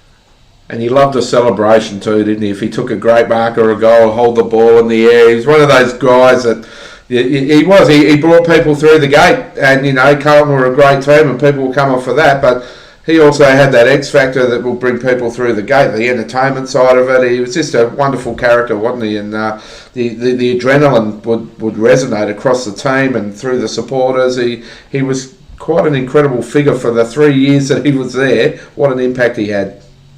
Yeah, well, Johnny, he was capable of doing anything on his day, you know, and he showed that. You know, and they're game-turning factors. With he took the mark and the goal of the year in that 1 year, and you know, not many people can claim that, and they truly are highlights of AFL and still will be all along. But you know, he was a great character around the football club also, and that's what we need. You know, the game lacks people like the Buzz, and you know, like he was a showman.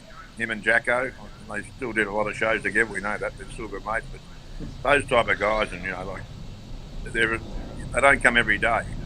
And, you know, he's short-lived in the AFL, and only the 3 years he was there, and his impact was you know, a blemish. You know, as you said, Kenny Hunter, what a superstar Kenny Hunter, and you rate him up along those guys in the highest echelon. Oh, absolutely. So, Jimmy, you know, the Buzzy's struggling at the moment. He's sort of well documented. He's had his financial issues, none of his fault, mind you.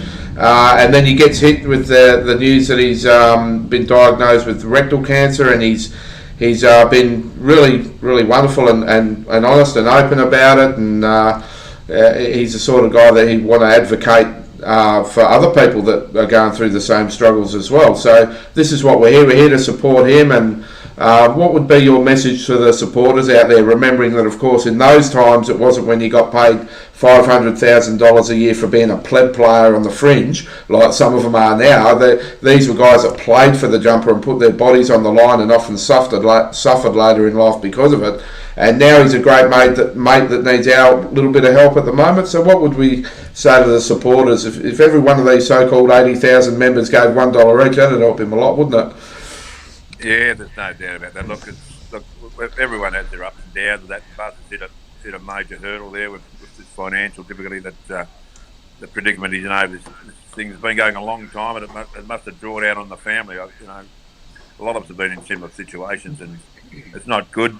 It's mentally, it's not. You know, he's very strong, and Shelley and the kids and that. But the thing being is that we've got to get behind the Buzz. He's got a double whammy at the moment, and it's when Carlton people are out there, as you said, if every member give $1, that's not much money to give, and that'll make a great difference to the family and the attitude, and also mentally take a bit of the strain off the family. That's what we've got to do out there. Absolutely. So there's a lot of big players there that have got to get behind this situation, and Carlton, when they're down, as we lost one of our great leaders this week in John Elliott, you know, and Big Jack. They're always there for each other, and let's make sure that everyone out there in Carlton gets behind Buzz, Shelley and the family, and makes this a little bit easier financially and mentally sustainable for the family to attack this. And I know that, as I said to the Buzz, I spoke to him, I actually texted him about it, and I said, look, there's no bigger fighter than you, Buzz, and you'll beat this, no problem at all. But every little bit helps, and let's get behind the Joselenko. The Joselenko, absolutely. Well said, mate. Hey, listen, Jimmy, thanks for coming on and contributing to this. I know he's watching. He was going to come on today, but he's not feeling great. He's had one of them days with all the treatment and that. So he's watching, though, with the family, with Brooke and Brent and Shelley. So, mate, thank you very much. I know they really appreciate it, and they want to send their love out to you as well. So thanks for your support, Jim. Thanks, Jimmy. Pleasure. Anything, no problem at all. All the best. Good on you, mate. All the best. Think you so much. Jimmy Buckley, everybody, absolute champion footballer, champion bloke, and I just wish all these people that have come on today, I could spend at least an hour doing this with each one of them, but we've only got a couple of hours, and I've got two absolute superstars waiting in the blue room, so I'm going to bring them in at the same time. Premiership superstars, one of them in particular as well, one of my favourite characters from the day, even though he played for South Fremantle and I'm barrack for the Black Ducks over here, but I'll bring him in first, the John Dorotich. G'day, Doro, how you going, my friend? Yeah, great, Jono. Really good to be on board, mate. Absolutely, and the other one, of course, well, I'll try and do my best to introduce this bloke, Rhodes Scholar, dual premiership captain, absolute superstar, fantastic leader, fantastic footballer, and wonderful ruckman, and just a great bloke as well, giving up his time generously for the Buzz today, the one and only Mike Fitzpatrick. G'day, Mike. Welcome to the show. Yeah, thanks very much. Good to be here. No worries. Checks in the mail after that intro, so I'm pretty happy with that. So now, guys, I've got Goz Margetta with me as well, and Goz has been doing a fantastic job in this last year, trying to organise the Buzz roast and get that happening, which he has organised it, and it's been fantastic, but it's had to be cancelled several times because of COVID. So Goz is on helping me out today, and of course the wonderful Kate Joselenko doing so much work in the background to make this happen and getting people on board as well. So Mike, Doro, I'm going to pass it over to Goz because I've got other people texting me as well, I think, that want to jump on, so I'll go and do that. I'll hand it over to you, Goz. Cheers, Johnny. Welcome, Mike. Welcome, Doro. It's absolute pleasure to have you both here today. Going to start off with Doro. Your personal memory, your inspirational memory or thought on the Buzz back in the day? Oh, well, mate, I suppose my first venture in a bumping into Buzz was probably playing in a 1984 State of Origin game. Obviously, Mike would remember the state games against the Victorians, and myself as a little young 22-year-old in 1984, my first game against the Vics at Subiaco Oval on a Tuesday afternoon, and I was like a kid in a candy store playing with the calibre of players that were there on that day.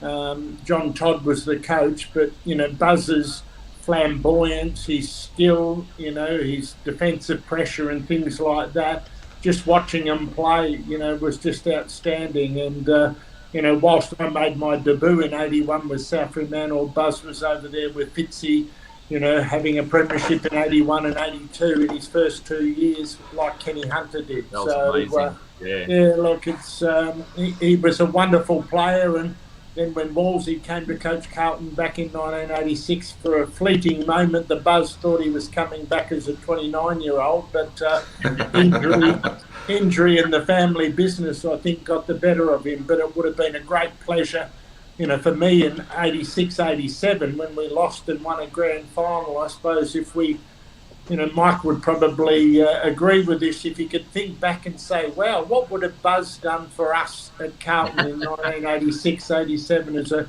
29, 13-year-old wandering up in the front half with Stephen Kernahan and the like. Unbelievable. And I notice Mike's agreeing with you. He's just nodding away. What about yourself, Mike? What are your thoughts? What's your great memory of the man? Oh, a great memory was turned up in 81, as Doris said. He's not the shy, retiring type. He's pretty flamboyant. Interesting enough, he wasn't a big drinker, which almost disqualified him in that team. But he started off renting with Leo Brooks. And Leo was Leo was a teetotaler, but he was very interested in the horses. And Buzz fell under his spell there for a while. And even until Leo died, basically, they were really good friends. I think Buzz must have been, he must have boarded there for about 6 months. But I mean, the interesting thing about the Buzz was just, and I think what people underrate about him was how good his defensive pressure was. And in 81, it was it wasn't new, but there weren't too many forwards who were really good at it. And he was really good at it. He was surprisingly quick, given he had those sort of slightly duck feet. And I had to get that in. When you see him run, it's actually pretty interesting. That's all right. And 81, there were about 3 real highlights. The first one, we played a scratchy at Glen Ferry against Hawthorn. And I'd never played there, and I had an Achilles problem, so I didn't play. And the Buzz was sort of, I was trying to work out, he and Hunter, whether they were any good and where they were going to fit in and so on. And the Buzz sort of did a bit, and then just out of the blue in about the third quarter, he took this mark standing on, I think it was Gower's head, and you sort of looked at that and you sort of thought, well, he's got something, hasn't he? He's quick, he's pretty good skill, and he can take these enormous grabs. So the next kind of thing that I think he was really, and it showed that defensive pressure was in a game against Geelong, and everybody I think that follows Carlton closely remember this. One of the Nankervis brothers started to run out of the back line, went to kick, and Buzz smothered the kick, picked the ball up, basically almost didn't lose track of it from the time he smothered it, and kicked a goal over his head. And it was just one of the best bits of play you'd ever see. And it was a defensive bit of play. It's one of those things that looked spectacular at the time, but there's a lot of hard work in it. The smother was hard work. And the other one, obviously in 81, was, I think it was Mark of the Year. He took a huge mark. There you go. Does that refresh your memory? Yeah, that's right. It was pretty much in front of the sort of the Heatley stand, which is where all the out-and-out Carlton supporters sort of had their tickets. So it's right in front of the Heatley stand. Swan Mackay probably would have marked it if Buzz didn't. But he took off, and the thing that was fantastic about Buzz, because Buzz did 3 or 4 of those in the year, was when he went back, he didn't miss. Lots of players take those huge grabs and then kick a point or fail to score. But Buzz, in every circumstance where he did one of those spectacular grabs, he converted, and just added to the view that he was a consummate professional. Basically, he basically knew his game, knew what he could do, knew what he couldn't do, and he could certainly tell you about it. Yeah, absolutely. I mean, in this day and age, unfortunately, you don't get to see that much consistency as often as we used to back in the day. And you had the pleasure of playing with him. And I hear a lot of stories about the man for as long as I've known him, and a lot of people say that the opposition players feared playing on him. Is that true? Has there been many other incidents where the opposition players are just fearful of matching up to the man? Yeah, I think they were, as I said at the start, 81, there was quite a lot of emphasis on defensive pressure, but not the way Buzz did it. Buzz would pick these guys up over about 10 metres. He'd get about 2 metres on them, pick up 2 metres on them, grab them, tackle them, and either get the free kick or take the ball off them. And these halfbacks who had been having a pretty easy run for the last sort of 5 or 6 years, good experienced halfbacks, coming off the half-back line, suddenly they were getting torn down. Yeah. And they found it, they found it hard to do, because it wasn't always clear where he was coming from either. He was sort of a bit will-o'-the-wisp. So then on the other flank, you probably had Jono, who was probably interchanging ruck rover. And he wasn't too different, except he tried to really hurt him on the way down. Now, guys, we got Kate Joselenko's joined us. She's having a few internet issues with connection, I think, but we're going to see how it goes, and really wanted to get her on because, as I stated before, she's just done a tower of work. I call her the Ukrainian sniper because you don't want to mess with her, but in actual fact, though, for those that know her, she's got a heart of gold, and this has meant the world to her. She calls Buzz Uncle Pete, and Kate, thanks for all the hard work you've been doing with me and Goz to get this thing happening, and mate, you're an absolute legend. So how you feeling? How's things going? Don't start crying. I have been crying for like 2 hours, so I look like crap. But I'm just so grateful to the both of you. I love the both of you and everything you're doing and helping me, and I just love you guys. We love you too, mate. Like I said, you got a heart of gold. The Joselenko name obviously is synonymous with Carlton, and means a lot to a lot of people. But what people don't see often is the real people in the background in these families, and you're definitely one of those, mate. And it means the world to Buzz, and what you're doing is just helping him and Shelley and the kids immensely. So great work, my friend, and thanks for coming on and saying g'day. Anything you want to say to Doro or Fitzy? How you going, mate? All going well, mate. Not as many tears as you, but going to get through it, love. So stay strong and stick with him on this one. Like like Buck said previously, mate, if anybody's going to get through, Buzza's going to get through because he wants to continue to tell people how great he was. Absolutely. Thank you. Yeah. Nice to see you at Crash before and after footy games. So. Jeez. I'm pretty sure you looked after Kate and Will a few times. Do share, Mike. What are the stories? What are the behind-the-scenes stories? Oh God, let's not go there. There's plenty of them. We don't need to go there. It's okay. The crash at Carlton was very well organised, actually. Well, look, I've got a comment. Thank you so much for everything you're doing. I know that the Buzzers completely appreciate everything that you're doing, and I'm just sitting here crying, so it's okay. I'm just watching, so thank you so much. All good. No worries, mate. Now we'll let you go so that you can go crack another box of tissues in a minute. But I've got a comment here that I want to put up because it's from the great man's beautiful daughter Brooke, Mark of the Year and Goal of the Year. Married Shelley that year and had Brooke in 1981. So we've rattled off all the stuff that he did in 81. We missed the important stuff, didn't we? Married Shelley and Brooke was born as well. So thanks for that comment, Brooke. I did not know that. So that is fantastic that you should share that with us and that we can talk about that. So we are here for the Buzz, and I know that we're having a big impact out there today, and a lot of people are jumping on already and bidding on some of the auction items we got 19 auction items for those out there. If you want to have a bid on a jumper, like I said, the gentleman here and other past players that have been on are signing jumpers, and they're all listed on there. You got to go onto the auctions 32 auctions it's called, the website, and just look for BuzzaThon. And also, if you want to make a direct donation, like I said earlier, there are a lot of Carlton supporters out there that are nearly on the verge of divorce because their last family photo or wedding photo is left on the wall. It's the last one that's going to get taken down for another bit of Carlton memorabilia, because we're all mad off Carlton people. So if you don't want to bid on an auction item and you want to just donate directly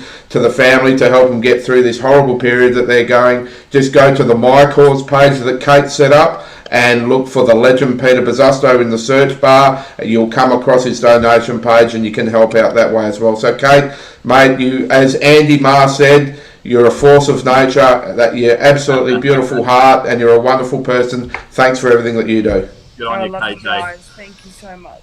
Good on you, mate. Good on you. Now I'll let you go back. Let you go back to your bucket of tissues. All right. See you. Bye. See you, mate. See you. Thanks for popping in. Bye.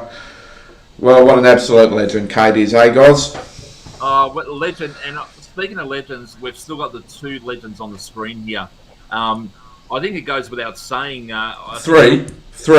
I'm so sorry, mate. Jeez, always about you, isn't it? Me to make a special mention. Sticks Kernahan message. Unfortunately, he can't come on, but wants to send all his support and love and endless support for the Buzz and his family.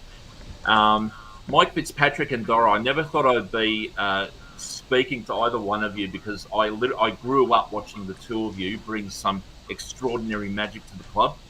And a lot of the past players mentioned that when you walk into the Carlton Football Club in the heyday, the culture was just, you couldn't even put in words. It was a successful culture and a successful field. Had either one of you, and this is going a little bit out of left field here, have either one of you at any point considered going back to the club in some capacity, in some way, at any point? Dora, I'll ask you first, mate. Is that something you might contemplate, getting back involved with the club? Not necessarily. Next year is my 60th birthday.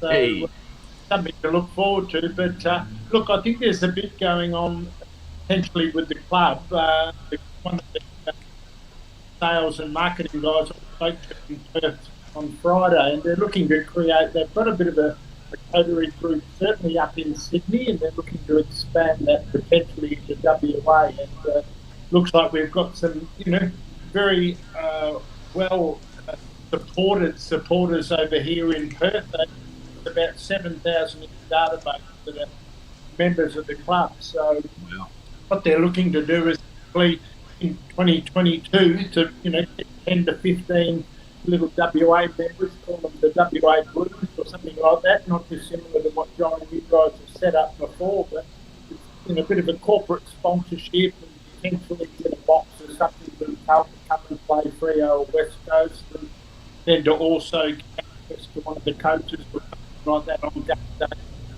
Provide a little bit of insight on where it's going. And I said to the boys, there's no reason to think like that couldn't happen.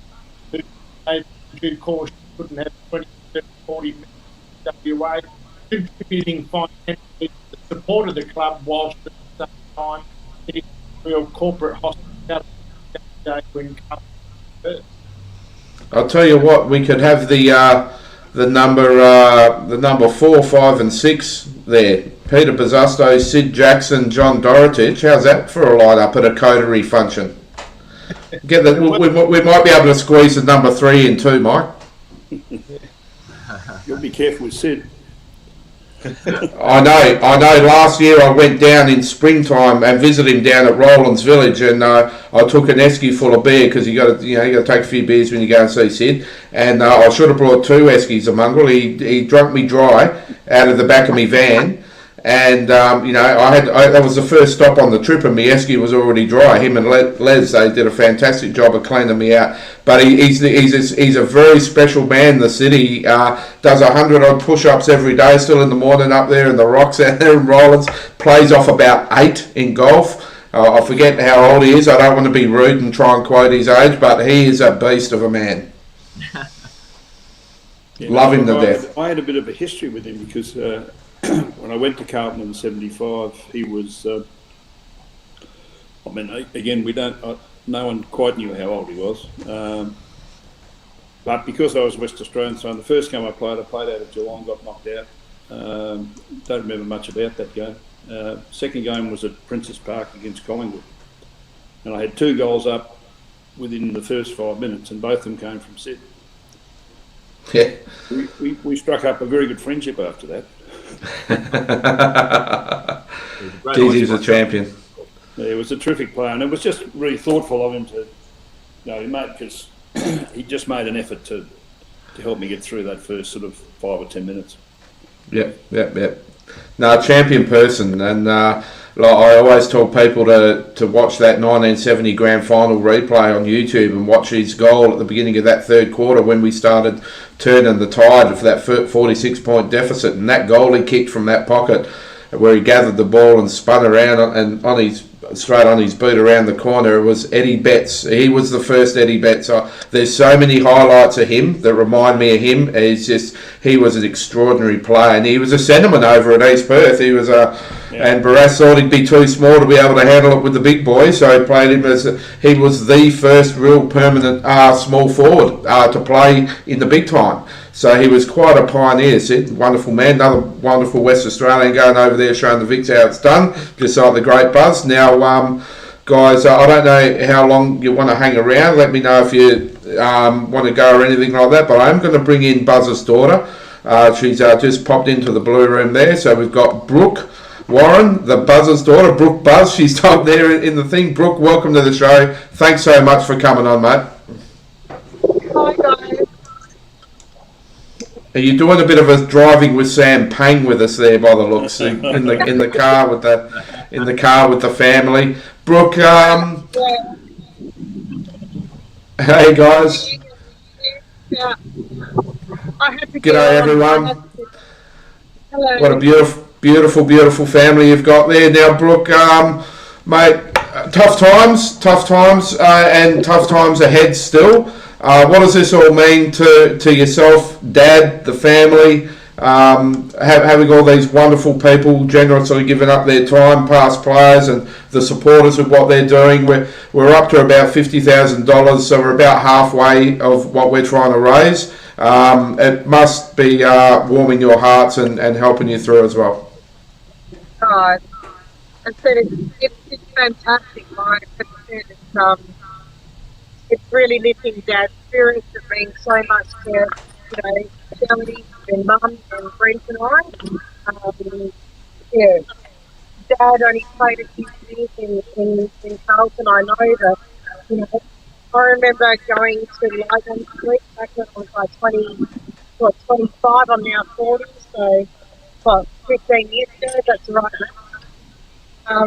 And, people coming out of Ligon Street in the cafe and noticing Dad and just calling out, Buckley, like, so that to me just meant that that's a big thing. It's like, you still remember him after all these times, It's just, it's very heartwarming to know that so many people care about, Dad and their family, like they bring a step in each time to the hard time. Everyone is just touched by cancer. It hit me like a ton of bricks when it happened, but knowing you guys are all there and supporting us, it means a lot. And I really thank you to the bottom of my heart. And my brother friend, I'm not sure if he's on today, but thank you to everyone. Kate Joselenko, been an angel. John and God, I can't thank you. I can't wait to meet you all. Can't wait to come over and see you guys. Oh, mate, I'll tell you what, Brooke, I really despise this COVID. I used to love, with my involvement with the club, with the network supporter group, and getting over to Melbourne, then people from Melbourne coming over here to, this is great that we can do this as a temporary measure to help a great mate, but geez, we'd all love to be together and having a frothy and a hug or whatever, and be able to sort of live some resemblance of normality. But we're doing it the best we can at the moment, and we'll be here for the journey for your dad and for you and for your whole family. You know that. And you talk about the impact he had in a short time. It's one of those names, like many other names in history, that it doesn't matter what generation it is, when they say the name, they remember it, or they've heard the stories, and he'll certainly be one of those. I forgot to mention something, Johnny, in that text I did. I said he married my mum that year, he had Doull the year, but he also had premiership that year, so it was like, one thing. Yep. It was extraordinary. Yeah, I don't think any person in the AFL has done that. And he had his mate Kenny coming over with him, won the best and fairest for Carlton in that premiership year in his first year. They sort of went over there wanting to make a name for themselves. I think by the second year they was like, okay, you guys got to catch up to us now. Yeah. So it was an indelible impact that they had. Fantastic work. So anyway, Brooke, it's been fantastic having you on. Look, I'm glad you did, because we thank your dad for everything he did for us, all the entertainment he provided, putting his body on the line, and we're just doing our little bit to help him when he needs it now, and we're right behind you, mate. So thanks for coming on. Thank you so much to all of you. Really, really appreciate it. No worries, mate. All the best, and can't wait to speak to the great man soon. Yeah, love you all. See you, mate. Bye. There you go. So it's important to just do your little bit when you can, what you can. So it's got Brent on there as well. He's just put a comment up there. Leading goal kicker, yes, we know Brent. Every Buzzasto must know every Buzzasto stat, I reckon. They would have to, that'd just be ingrained. Could you imagine going to the family Christmas dues, how annoying it'd be? It would just be ingrained into you.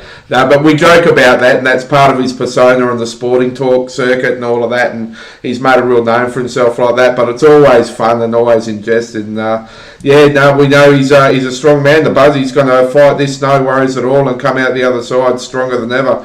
So I just wanted to let everyone know I've put the link up on the comments. A few people have been asking me to do that for the auctions. It's www.32auctions.com/BuzzaThon 2021.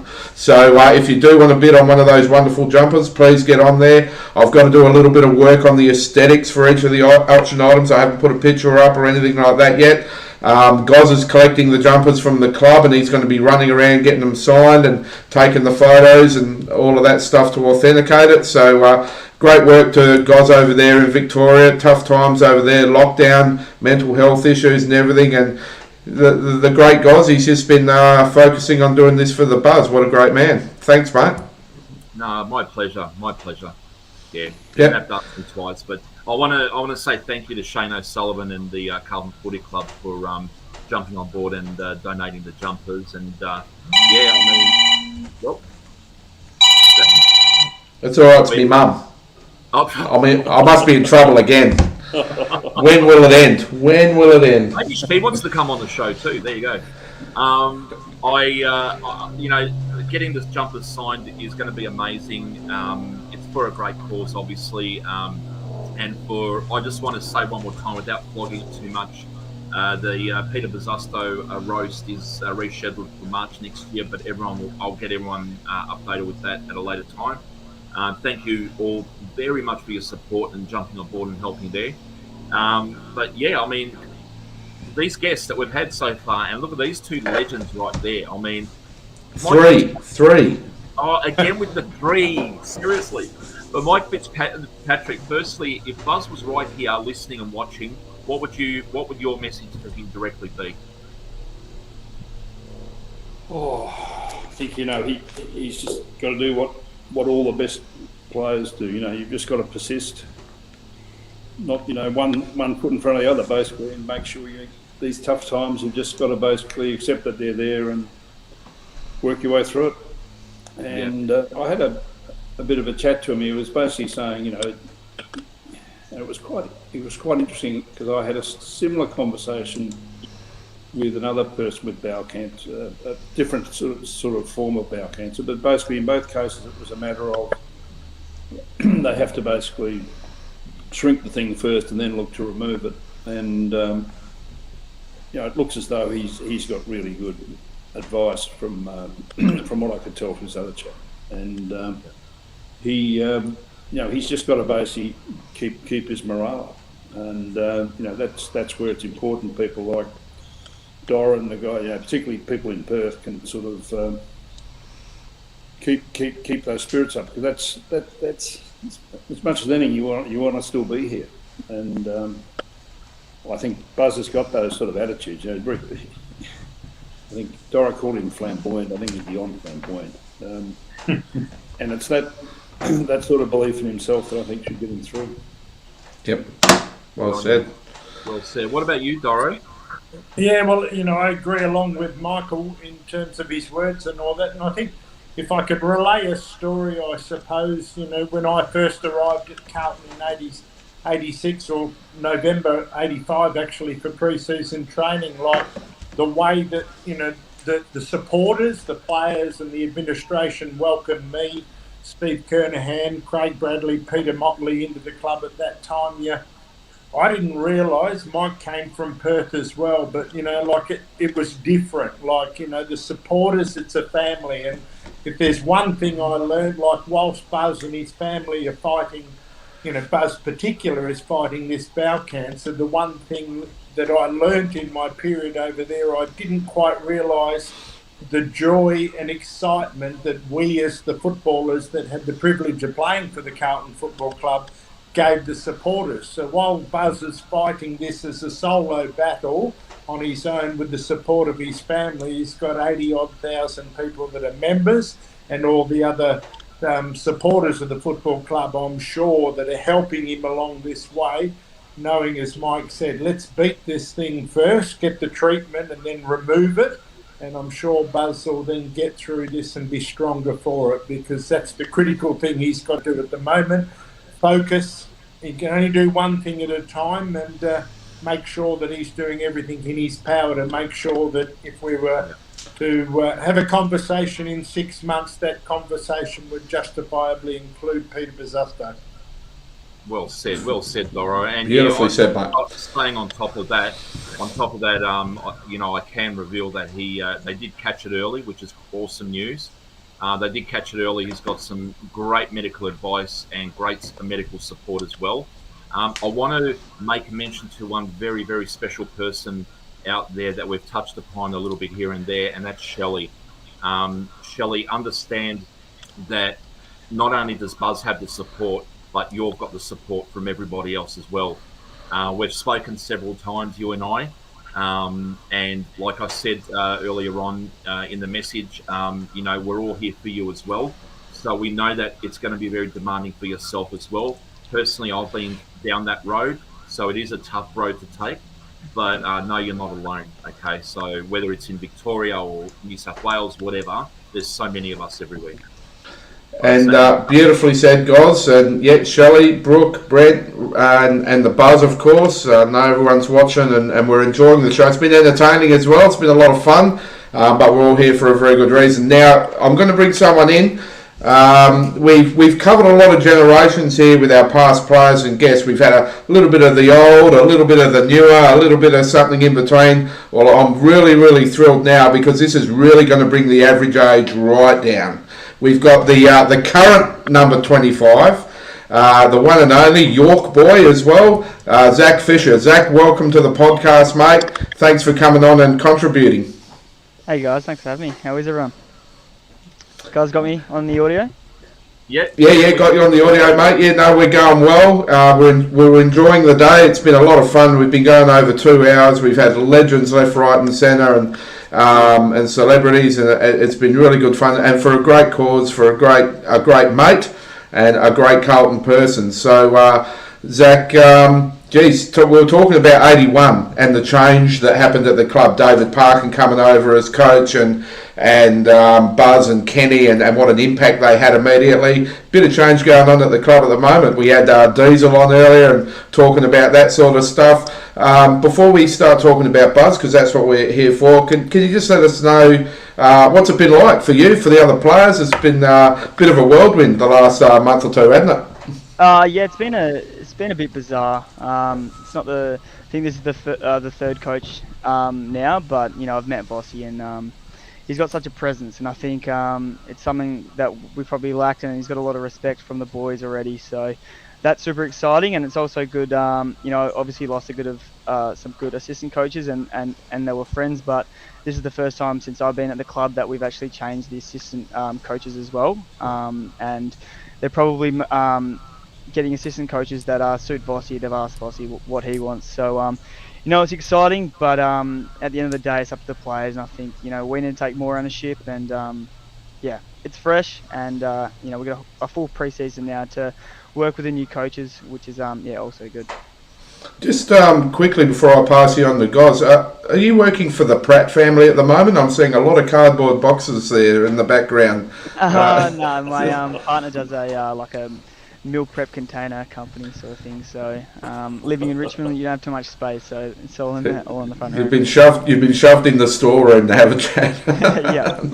nice work, mate. So I'll pass you. Just to introduce you to Zach, Goz Margetta. He's been doing a lot of fantastic work in the background, organising a Buzz roast dinner that had to get cancelled many times over there in Victoria, of course, because of COVID. It's a big part of why we organise this to support the Buzz. And so I'll pass you over to him because he's sort of supposed to be hosting this, but as usual, I'm taking over. Before I do, and then I'll shut up, your memories of Buzz. I mean, you actually have a few similarities in that you love a celebrated goal like the Buzz did. So what are your memories of the highlights and watching replays of the Buzz? Well, I actually don't know too much about the Buzz. Honestly, I think that's something that the current players can probably get better at, is just learning about the history and all of that stuff. But I don't know too much, unfortunately. Come on, mate. He played for the Perth Demons like you. I thought he'd be your hero. No, unfortunately. Right, over to you, guys. Running through. How are you, Matt? Welcome to the show. I'm good, thanks, mate. How are you? Yeah, I'm always good when there's all these legends on the screen. All in the one place. Johnny's thrown me for a loop here because I had no idea that you were going to be on the show. So I appreciate the scary surprise there, Johnny. Thank you. First things first. How are you travelling? How are you finding the culture? How are you finding the change? I mean, you've gone, just like Johnny said, there's been changes going on. There's been loss of legends with John Elliott and Serge Silvani earlier on. How are you feeling? How do you feel, how does the Buzz, how does the culture fit with you at the moment at the club? I think all the guys, you probably heard a lot, but I feel like all the guys are really determined, but I think and we've got the lists that are there. And I think I'm really confident with that, but things like in the tough times, we haven't been able to get those right. And, I sound like a broken record, but about playing 4 quarters, and it comes probably with just being able to habits, in those moments, you probably default back to your habits. So getting those right. But, the vibes are good. It is fresh and it's exciting having Vossi as the coach. And, we've got another year, another pre-season to get fitter and stronger. But, hopefully this year go injury-free and, hopefully keep progressing. I think it's really important what you made a very good point saying that the players or the club has to learn about the club's history. I think that's going to be a huge motivational tool. And I know you mentioned you don't know much about the Buzz, and that's fine. It's really amazing that somebody who doesn't know anything about the Buzz has actually come on. I don't know who's that laughing? that was Kate Joselenko. I've just she doesn't realise I've added it to the stream, I think so. Oh God. But I think it's really this is how much the Carlton culture reaches out for a young kid like yourself that doesn't know the Buzz to come on today and just to make an appearance and show your support is amazing. I'm also jumped on to also I guess hear about him as well, and obviously support. So kind of why I'm here. I have the best way to deal with it is going to be to just get the Buzz to ring you up and tell you all about him. Oh, mate, that wouldn't be too hard. I'm happy to do that and get him to talk to you. I personally am a big fan of yours, Zach. So first things first, don't leave the club under any circumstances. Stick around, okay? Don't go anywhere, okay? Because the rumour mill and all that business. But I have to share this with you. I just got this not that long ago. Oh, hang on. Hang on. I'll put you in the big screen there. There wouldn't be 2 of those floating around. That must be one of one. Yeah, apparently it's a very authentic one. So please don't leave, because how am I going to wear this if you leave? But anyway, thanks very much for joining us, Zach. Johnny, do you have any other questions you want to throw young Zach's way? I think everyone's sick of my voice after over 2 hours, but Kate did just send me a text. She wanted to say something to Zach, so I'm just going to quickly chuck Kate back onto the stream. Kate Joselenko, daughter of the famous Alex Jesaulenko, of course, the big number 25. So the daughter of the old number 25 speaks to the current 25. Kate, behave yourself. And what do you got to say? Behave myself. I want to speak to the little Zachy boy. I've never met him. Hang on, I need to just get you on. You're still crying, aren't you? I am. I'm crying. Compose yourself. How you going, Zach? I'm good, thanks. How are you? How proud are you to wear my dad's jumper? Oh, it's it's all a bit daunting at the same time.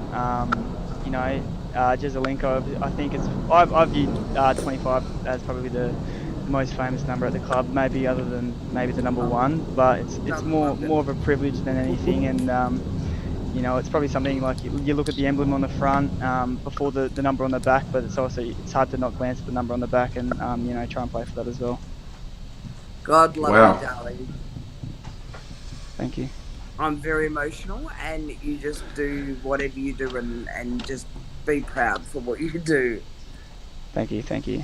No, I haven't had, it's, still early in the career, but, still a long way to go to, fulfill obviously so gorgeous, potential, and, gorgeous. it's not just what most about the club as well, so. I'm so proud of you. Thanks, Kate. I appreciate it. Kate, there's no doubt the Joselenko name resonates power around the club still, and always will. And we were pretty confident with a lot of the changes that have been happening that we're going in a good path, in a good direction. A lot of leadership, strength, track record and experience have just been injected into the club. So Zach, we can't wait to see you buzzing around and holding that cup up at the end of the final siren one year very soon. It'll be something, the roar you will have never heard before. Sleeping giant. Oh my God, yeah, absolutely. Well said. God love you, sweetheart. Love you to me, Sending Kate. you all my best wishes. She's talking to me, Zach. I've just realised I've got this disgusting bum puff. I haven't looked at myself in the mirror for about 5 weeks. So. Take mark of the century this century. Just do it. Do it for Jezza. He doesn't mind a grab. He doesn't mind a grab, Kate, every now and then. He has to get on a milk crate to do it, but he still doesn't mind a grab every now and then. And he loves a goal. He loves a snag. Because I'm so small, might make the mark look more spectacular. Get goal of the century this year for a goal of the century this century and do it. Number 25. Give it a go. Legend. Love you. Legend. Good on you, Kate. Good on you, Kate. All right. Well, I'm gonna reduce a couple of people out of the box just to reduce the feedback that I'm getting on the audio a little bit there. So thanks very much for popping in again, Kate. Oh, she cut herself off. Good. I feel much less rude. You may as well cut me off too, Johnny. You want me to cut you off too? Well, there we go. It's never thought I'd see the day where I'd cut off one of the greatest captains of the Carlton Footy Club. Okay. Enjoy. Thanks. And Mike, thank you so much. Goz, I'll let you were just going to say the same thing, I think. So, Goz, you go. Just thanks very much for joining us, Mike. We really appreciate it. Zach, you're a superstar, mate. Do what you do. The audience, you're a humble kid. I know you won't accept the accolades, but we all feel like the best is yet to come with you. And welcome to the Blues. And it's going to be an amazing journey ahead. Even Diesel made a comment earlier on and said that I live in Point Cook and that the people in Point Cook don't really like me because I really go off when game day is on. I turn into the Incredible Hulk. And he's another great person to have around the club at the moment, for sure. Yeah, and he said, well, next year Point Cook's going to really hate you because big things are going to be happening very soon, and we're glad to have you on board for the journey, mate. Thank you. Thanks, guys. And for all the Carlton supporters out there that have been watching this today, it's been a really incredible response and people bidding on items already on the 32 auctions page, so thanks for that. And Zach, is there something that you could just say to the supporters in regards to doing whatever they can, or encouraging them to send out their love and support to a great man like Peter Buzza, who needs all the support he can get at the moment to help him fight this battle? Well, it's probably already been said, but the one thing I've noticed being at Carlton for the last 5 years is it is one big happy family, and it doesn't matter who you are, as long as you're wearing that Carlton emblem as a supporter or as a player, you feel the love and spread the love between each other. So he was one of us, and do all you can. But there's also a player currently, Sam Doherty, going through a similar battle, and he needs just as much support as well. So get Absolutely. around each other. Well said, mate. The troubled times only make us stronger together. So that's what I was saying. I want to jump in and apologise, Zach, when I say welcome to Carlton. I realise you've been there. So my apologies. I've just been a ship player for 5 years. It's okay, mate. Oh no. Now, good on you, guys. It's really been good to see you on top of things today, mate.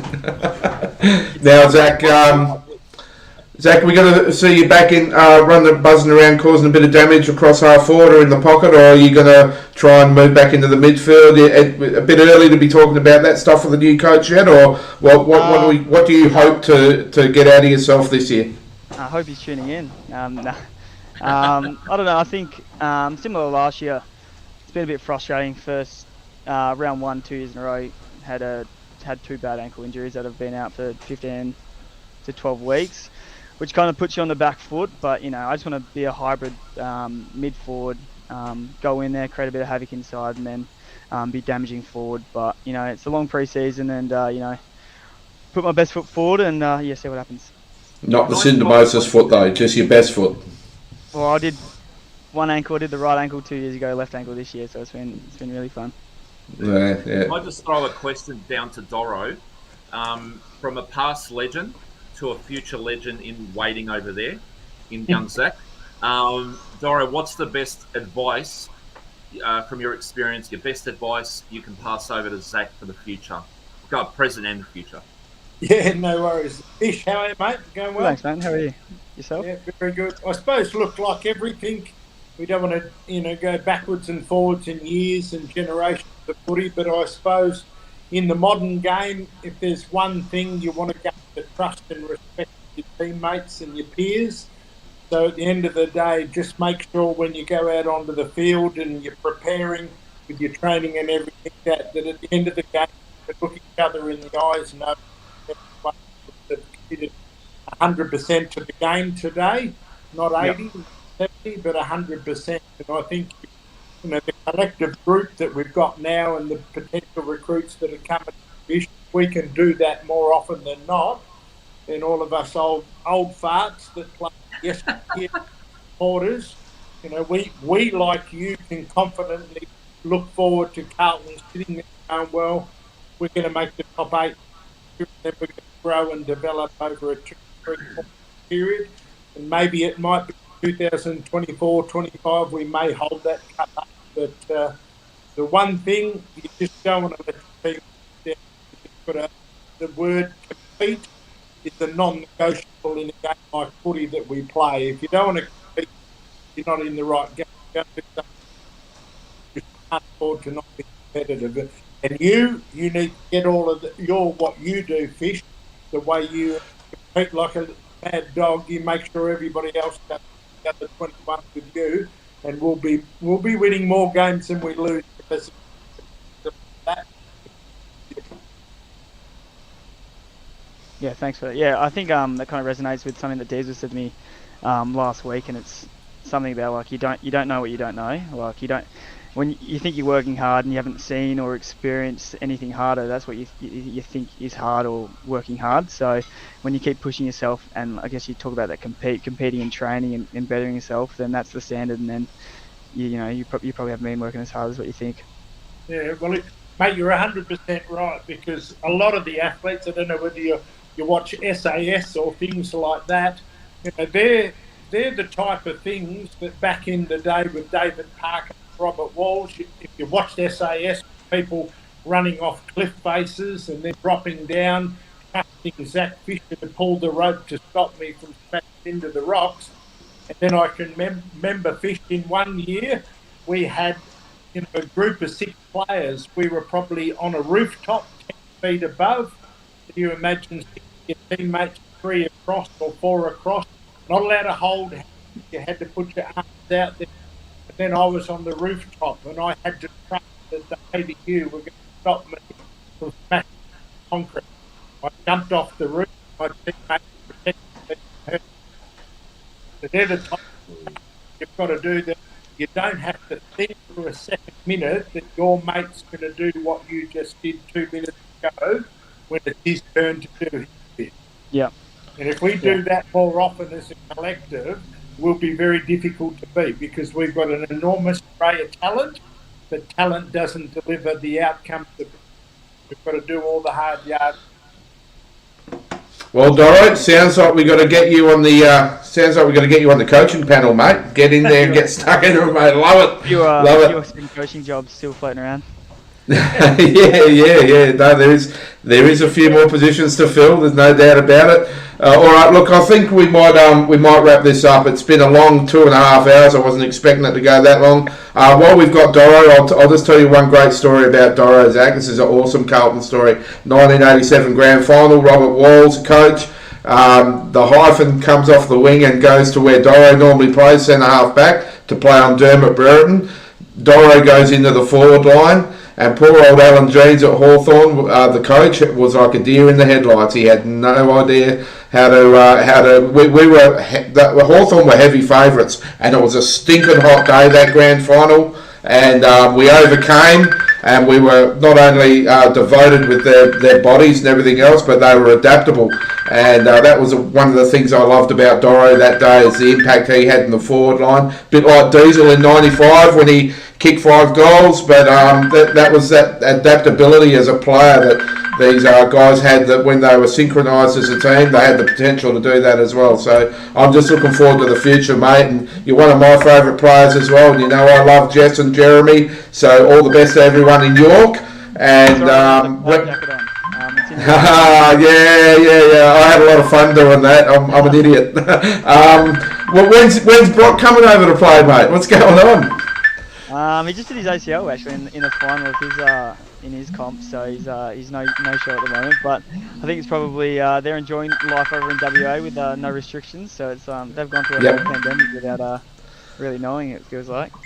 Yeah, absolutely. Well, mate, all the best for the coming season, and I don't know about 2023, 2024. I think 2022 is our year, Doro. So good luck, Zach, and I hope you guys can just put it all together and look forward to being back in the finals at least. Anyway, I reckon you guys have got that definitely nailed. So just go there, go hard, or go Harvey Norman. Thanks very much, mate. Thanks for your time. Thanks for supporting the cause with the Buzz. Appreciate it, guys. Zach. Take it Thanks for running easy, this time. Really appreciate it. Bye-bye. Awesome, man. You're awesome. Thank you. Okay, Doro, mate. I hope you didn't mind that little pump up I gave you there, mate. But that was a very, very special moment in history for me. And I loved what Robert Walls did that day, and I loved what you did, and what the Hyphen did, of course, David Rees-Jones, and what a fantastic memory that was for me in '87. Wow, blew everyone away. I think it was a fantastic memory for everyone. Like winners are grinners, and as they say, nobody remembers who came second in a grand final. So we had our moments the year before in '86, but probably got a bit ahead of ourselves. But we learnt the hard way, but we were never going to lose that one in '87, regardless of who they thought was or wasn't the favourite. But the commitment that was made by the playing group to not lose to Hawthorn was pretty strong and unified. Yeah, absolutely. I need to correct you, Joel. I need to correct you on something you said. No one ever remembers the second team in a grand final, the losing team. Only if it's Collingwood, we do remember. Well, I know they've got 20 losses, so record number. Yeah, they've only got 15 premierships, but we need to move along and let's see if we can beat Essendon into that number 7 very quickly. Absolutely. Doro, mate, I can't thank you enough, and I know that the Buzzasto family absolutely thrilled that yourself, Zach earlier as well, Mike, the dozens of people that have supported this and all the people that have come online. It's just been really uplifting today. I know it's going to raise your spirits, so thank you so much for your contribution. And if there's anything you'd like to say to the supporters or to about Goz's hair or anything like that, now's your time to shine. No, that's all right, mate. I'm just happy to come on and make a contribution and just encourage everybody that the people that have really got some pleasure out of watching the Buzz play, albeit 65 games, Carlton and the rest of them 125 or 145 at the Perth Footy Club. So if anybody's got some spare coin, like the medical costs aren't cheap when you have cancer and the ongoing treatment that's required. So if we can all make a little contribution that helps take away the burden from the Buzzato family, we'll all be doing something to benefit the Buzz and his family, and at the same time, it's only a small price. Us people here, Jono in Perth, telethons coming this month. We know how much money people deliver up for telethons, so let's make sure we get behind and make a contribution. Yeah, well said, mate. Well said. Absolute legend, superstar of the Carlton Football Club and the South Fremantle Football Club, of course. How could I not mention that, even though I used to hate them because I'm a Swannies boy. But and bad luck to the South boys. Went down to Subi yesterday in the Waffle Grand Final. But, mate, you're a champion, and thank you so much for supporting this. We'll hopefully do something with you soon, mate. It's been enjoyable. Good on you, boys. Thanks for the time. Take care. Thanks, Doro. Take care. Good on you, mate. See ya. Go Blues. Now, how good was that? How good have the last 2.5 bloody hours been? I know. It's a bit of a shame about his audio. Some of the, a couple of the guys just suffered a bit with their audio and whatever system they're using, but we still got to sort of get through most of it and understand it. But Doro was another one of them West Australians that got parachuted over to Carlton and just added to that fabric of the great interstate players that came and played with pride for the club. So he was one of my favourites. He was a real superstar, and he was a much underrated, I feel, player of the Carlton Football Club and in the big league. I'm going to say, before I forget, before we wrap things up, I need to say, again, some special thank yous. Shane O'Sullivan and the Carlton Footy Club for the jerseys. Shane's put a lot of hard work in getting the jerseys that we requested. All the people, pre-thanking them, all the people that I've committed to signing the jerseys. On top of that, every single comment, even my daughter, who's just, oh God, she just messaged something in the chat. To everybody that has, oh God, I can't believe she wrote that. Good on you, Elena, for writing that about your dad. I told you if you said something bad about your dad, I'd put it up. Let's read it out loud, just in case there are people out there that are struggling with their sight. Change of subject, but one thing you need to know, Johnny, is that Dad thinks he's Elvis with his hair. Well, thank you very much. Today, of all of a sudden, my daughter and you have been picking on my hair. Yeah, well, do something about it, mate. I want to thank everybody that's come on tonight as well. Everybody that's with the comments. All our love and support to the great man, and also the great woman Shelley as well. To Brooke and Paul Warren and the kids. To every single person out there, Sticks, thank you for the message to let everyone know. Most importantly, want to say, and I know she doesn't like accolades, Kate Jesaulenko, God love you. God love you.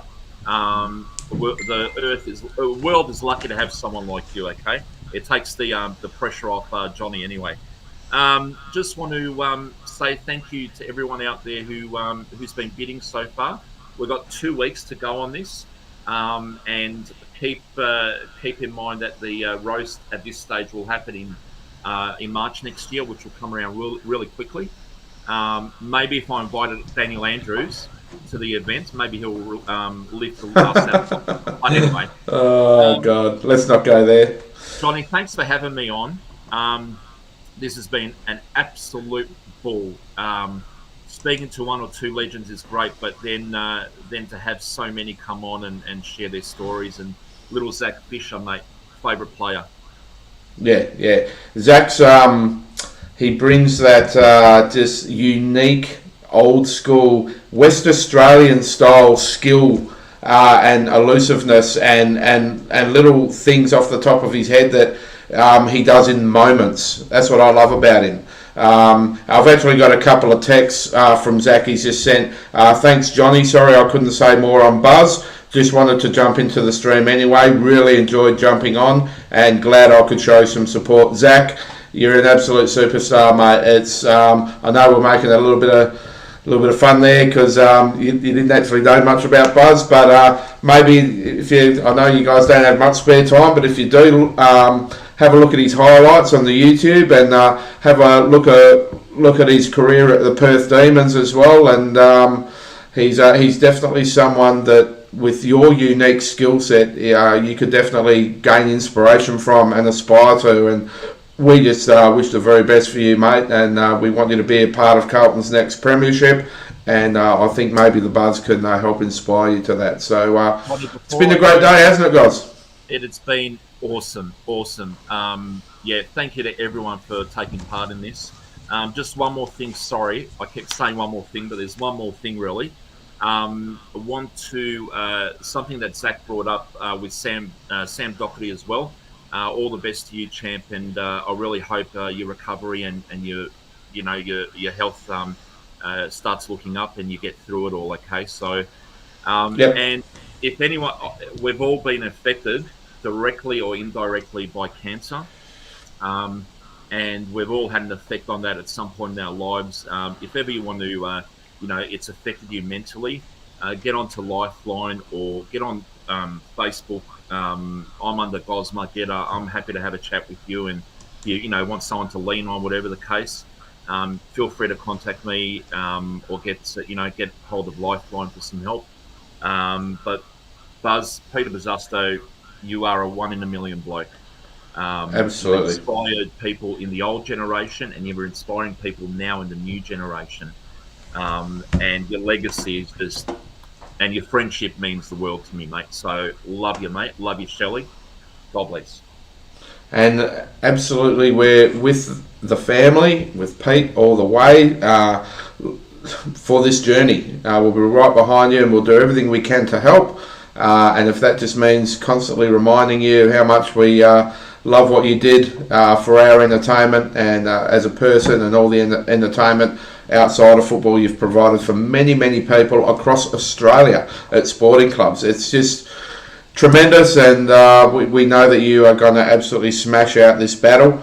I just got another text back from Zach, watching Buzza's highlights now. If he's happy to speak, I would love to learn more about him. Well, I think I'm going to have to do some number sharing here and getting him on, getting them to connect, because I think that is something that would help both of them at the moment. That would certainly lift Buzza's spirits to know that a great player like Zach's thinking of him, and it was certainly I think that Zach could ask a lot of questions of the Buzz about positioning and different other things he did that was a unique skill set that Zach has it. He has it. There's no doubt about it. So I'll make that happen. I've got. I think we'll make this our last guest, because we're coming up to 3 hours. It's a game of football we've done, guys, would you believe?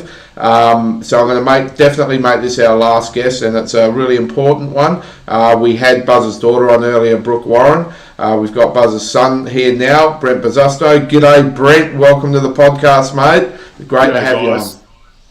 Just been absolutely in tears, basically, for the last 3 hours, just listening to all the just kind words to Dad. I know how much he appreciates the support he's getting from everyone. He's been through such a tough time the last few years. It's been really hard on our whole family, and just to see the Carlton community get behind him, get behind our whole family is just so inspirational to me.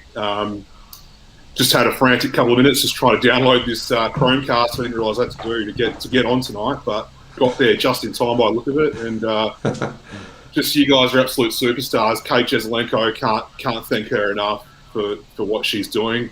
When she came on tonight, I'm glad you didn't try to cross me. I was just in absolute tears when she came on. Just absolute inspirational stuff.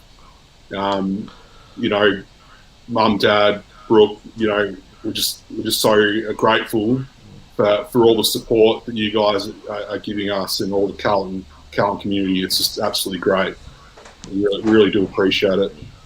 Mate, all I can say is that it's our pleasure, Brent. It really is. It really is our pleasure. And sometimes you have to look in the mirror and look at things like what a person like your dad did for us. I know I've repeated it a couple of times. Back in the days before the big money contracts, just even for fringe players, these guys.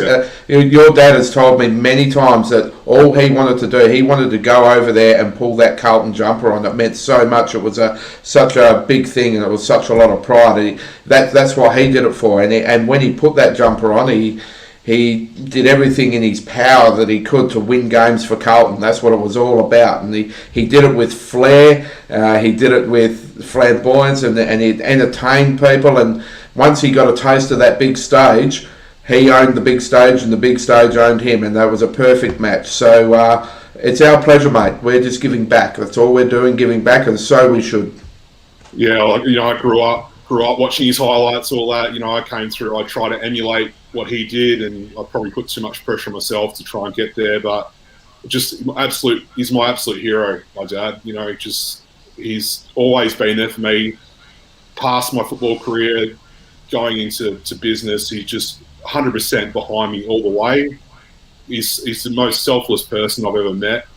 Anybody I've ever met. I know he's my dad, but he's just anybody that he'd help anybody when he's fit, and just loves to entertain, loves to, just get around the people. Like you said, like everything I've been hearing tonight is exactly him, 100%. Just loves to entertain, and watching the last, this whole thing's been going on for 15 years.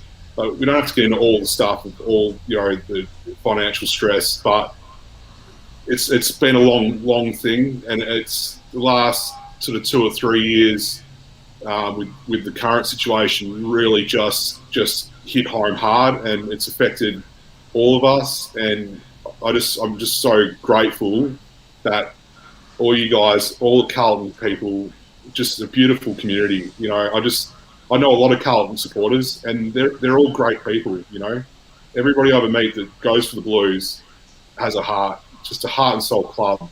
And guys, Johnny, you know, just thank you very much for everything that you guys are doing. I appreciate that from the bottom of my heart. I really do. It's absolutely our pleasure, Brent. And you know, you mentioned that you couldn't emulate your dad's success on the field. Well, I think it goes without saying. You emulate you being a great son, and Brooke as a daughter to the Buzz. I think that just made up for the world to him, and he always speaks highly of his family, of Shelley, of your kids, of the grandkids. His family. I mean, I don't have to tell you, but he's just family. Now I'm choking up here because it's such a proud moment when having someone like the Buzz in your life. It's amazing. I know how highly he speaks of you, mate. I've heard a lot of stories. I haven't had a chance to meet you properly yet, but I can't wait to get over to Melbourne and come and be a part of the roast as well. Just everybody involved. I don't want to go into names because I don't want to miss anybody else out that's been a part of it. But I know Dad's really. He feels it. He feels the love. He feels the support. He's in a bit of pain today, the last couple of days, but he's strong. I know how strong he is, and he'll get through this.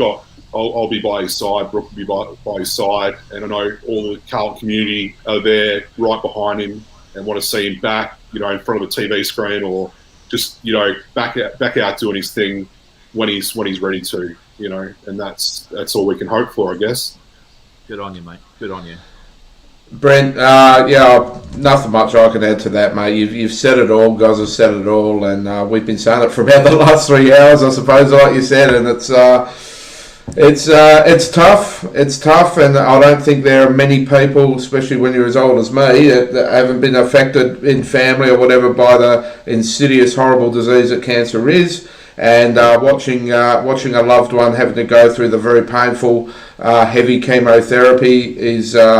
It's not easy for the family members, so it's not just the Buzz, mate. It's you, Brooke, Shelley.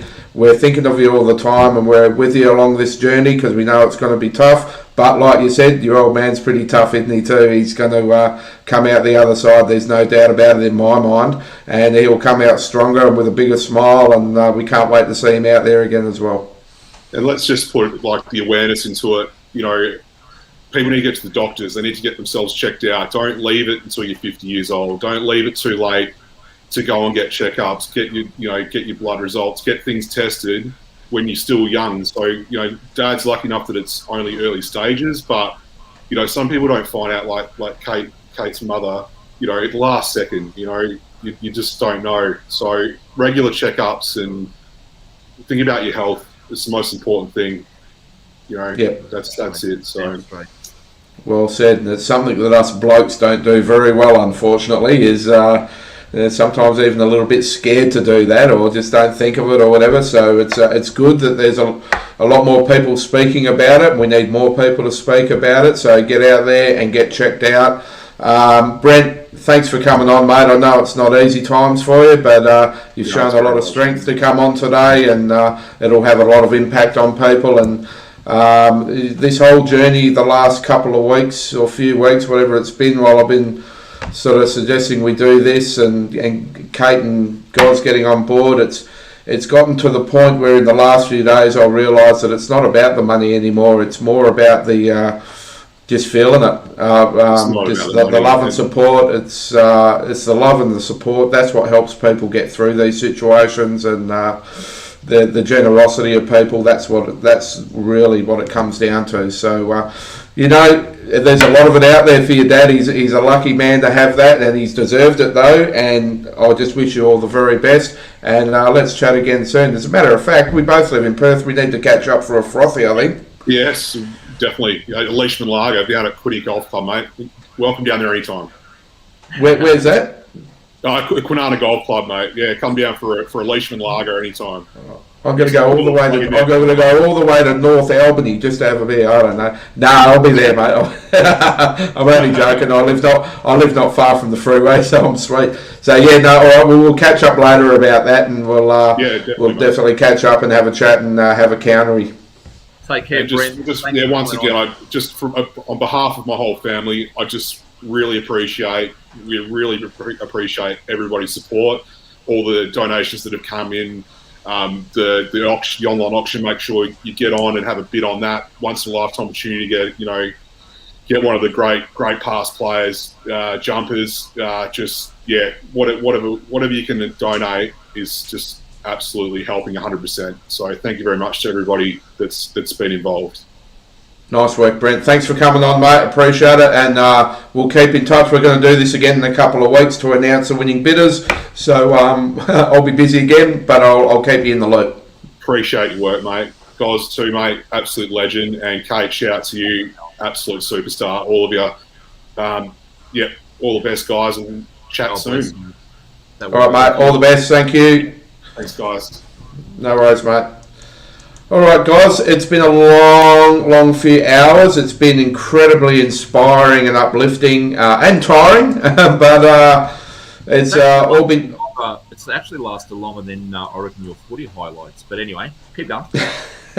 So I think we will wrap it up, but just want to remind everyone that if you do want to donate, if you just want to donate directly, go to the My Cause website, and in the search bar just type in the legend Peter Buzzasto, and it'll come up with his donation page. You can donate directly that way. If, however, you want to be a bit adventurous and you want a really awesome piece of Carlton memorabilia signed by nothing but bloody legends, go on to the 32 auctions. It's called 32. Where is it again? Yes, 32 auctions, www.32auctions.com/BuzzaThon. Why did I say it like that? /BuzzaThon 2021. And you can get on there and you can bid on one of the 19 jumpers that we've got up on there. They are certified, committed by the people that are going to sign them, are going to be signed. Goz is going to be running around once he's got all the jumpers from the club and personally getting them signed by those players and taking a photo so that we can authenticate it. And just, again, a couple of the notable ones there. The number 25 that will be signed by Buzz and Jezza. Good Lord. That's going to be fetching some bids. That is going to be fetching some bids. And 100% of everything raised in this auction is going straight into the Buzzasto family to help them with the medical costs and other financial burden that they've been suffering to help them get through this period. So your generosity is much loved by everybody in the family. What's that one, Goss? Oh no, it's the same one from before. Just watching it in the last few seconds. Yep, and I haven't mentioned it. I can't believe I haven't mentioned it the whole show. And I'm going to turn my light on for this because I've got a special item in the background. You'll see the number 4 in the background there. It's getting a bit dark here in Perth now, finally. So I'm going to just turn the light on so we can see it. So that jumper. How's this for generosity? That is one of the old jumpers from the 90s, the woolen jumpers with the number sewn on the back. It's signed by Stephen Kernahan and Buzz. And how that came about is there's a gentleman called John Mackay. I'm not sure if it's Mackay or Mackay, so forgive me, John. But he saw what we were doing and he got in contact with me and he wanted to donate that. And I did say to him, I said, look, Buzz wouldn't want people donating their own personal, loved, cherished memorabilia items like that. So are you really sure you want to part with it? He goes, no, mate, I'm downsizing anyway. I've got memorabilia everywhere. I really want to donate this. So this item is not on the auction list. So I'm going to work out a way that we can do a special auction just for this item. But like I said, it is signed by the Buzz, by Sticks. It's got a couple of special plaques. I probably should go this way. I'll do it this way. Sorry, I'm looking at a reverse camera and I'm getting very confused, which is not hard for me. So we've got the plaque there for Sticks and the plaque there for Buzz with their playing stats. Got the inserts, great insert there with Buzz and Sticks in the middle, and then Buzz's mark of the year over John Mossop to the right, and Sticks taking a grab over some idiot that plays for some other stupid team, and the number 4 there signed in the number by the two great men. So thank you to John Mackay, or Mackay, whatever it is, for donating that one today. It's a really, really special piece. It's also got item 184 of 250, so it is a fairly unique piece, and yeah, we'll be putting that on auction as well. And I can't believe I forgot to mention that at the very beginning of the show. I'm just getting to it now. So the best will last. So let's wrap it up, guys. Thank you so much. And Kate out there, wherever you are, thank you so much. We're going to be doing this again in a couple of weeks to announce the winning bidders, and let's just hope everyone gets on there and is generous and does what they can to help out, and we'll raise as much as we can and help the family out. Peter Buzzasto, he was an absolute champion footballer. He entertained us for our pleasure, getting paid a packet of cigarettes. It's different times, and now it's our time to help him out, isn't it, guys? I think we'll probably just leave it on that. Absolutely. Thanks, everybody. And one last thing, I'll just reiterate what Brent said before. Guys out there, get yourselves checked out, okay? Go get blood tests, urine tests. If you feel anything weird or unusual, go get it checked out. Go get you checked out while you're still young enough and before it's too late, because you never know, and it happens to a lot of people, and you don't want to live a life of regret. So look after your health, get checked out. Buzz, if you're out there, we hope you've really enjoyed this today and hope it's raised your spirits, and we're going to keep doing what we can to keep doing that. So go the Buzzer and go the Blues.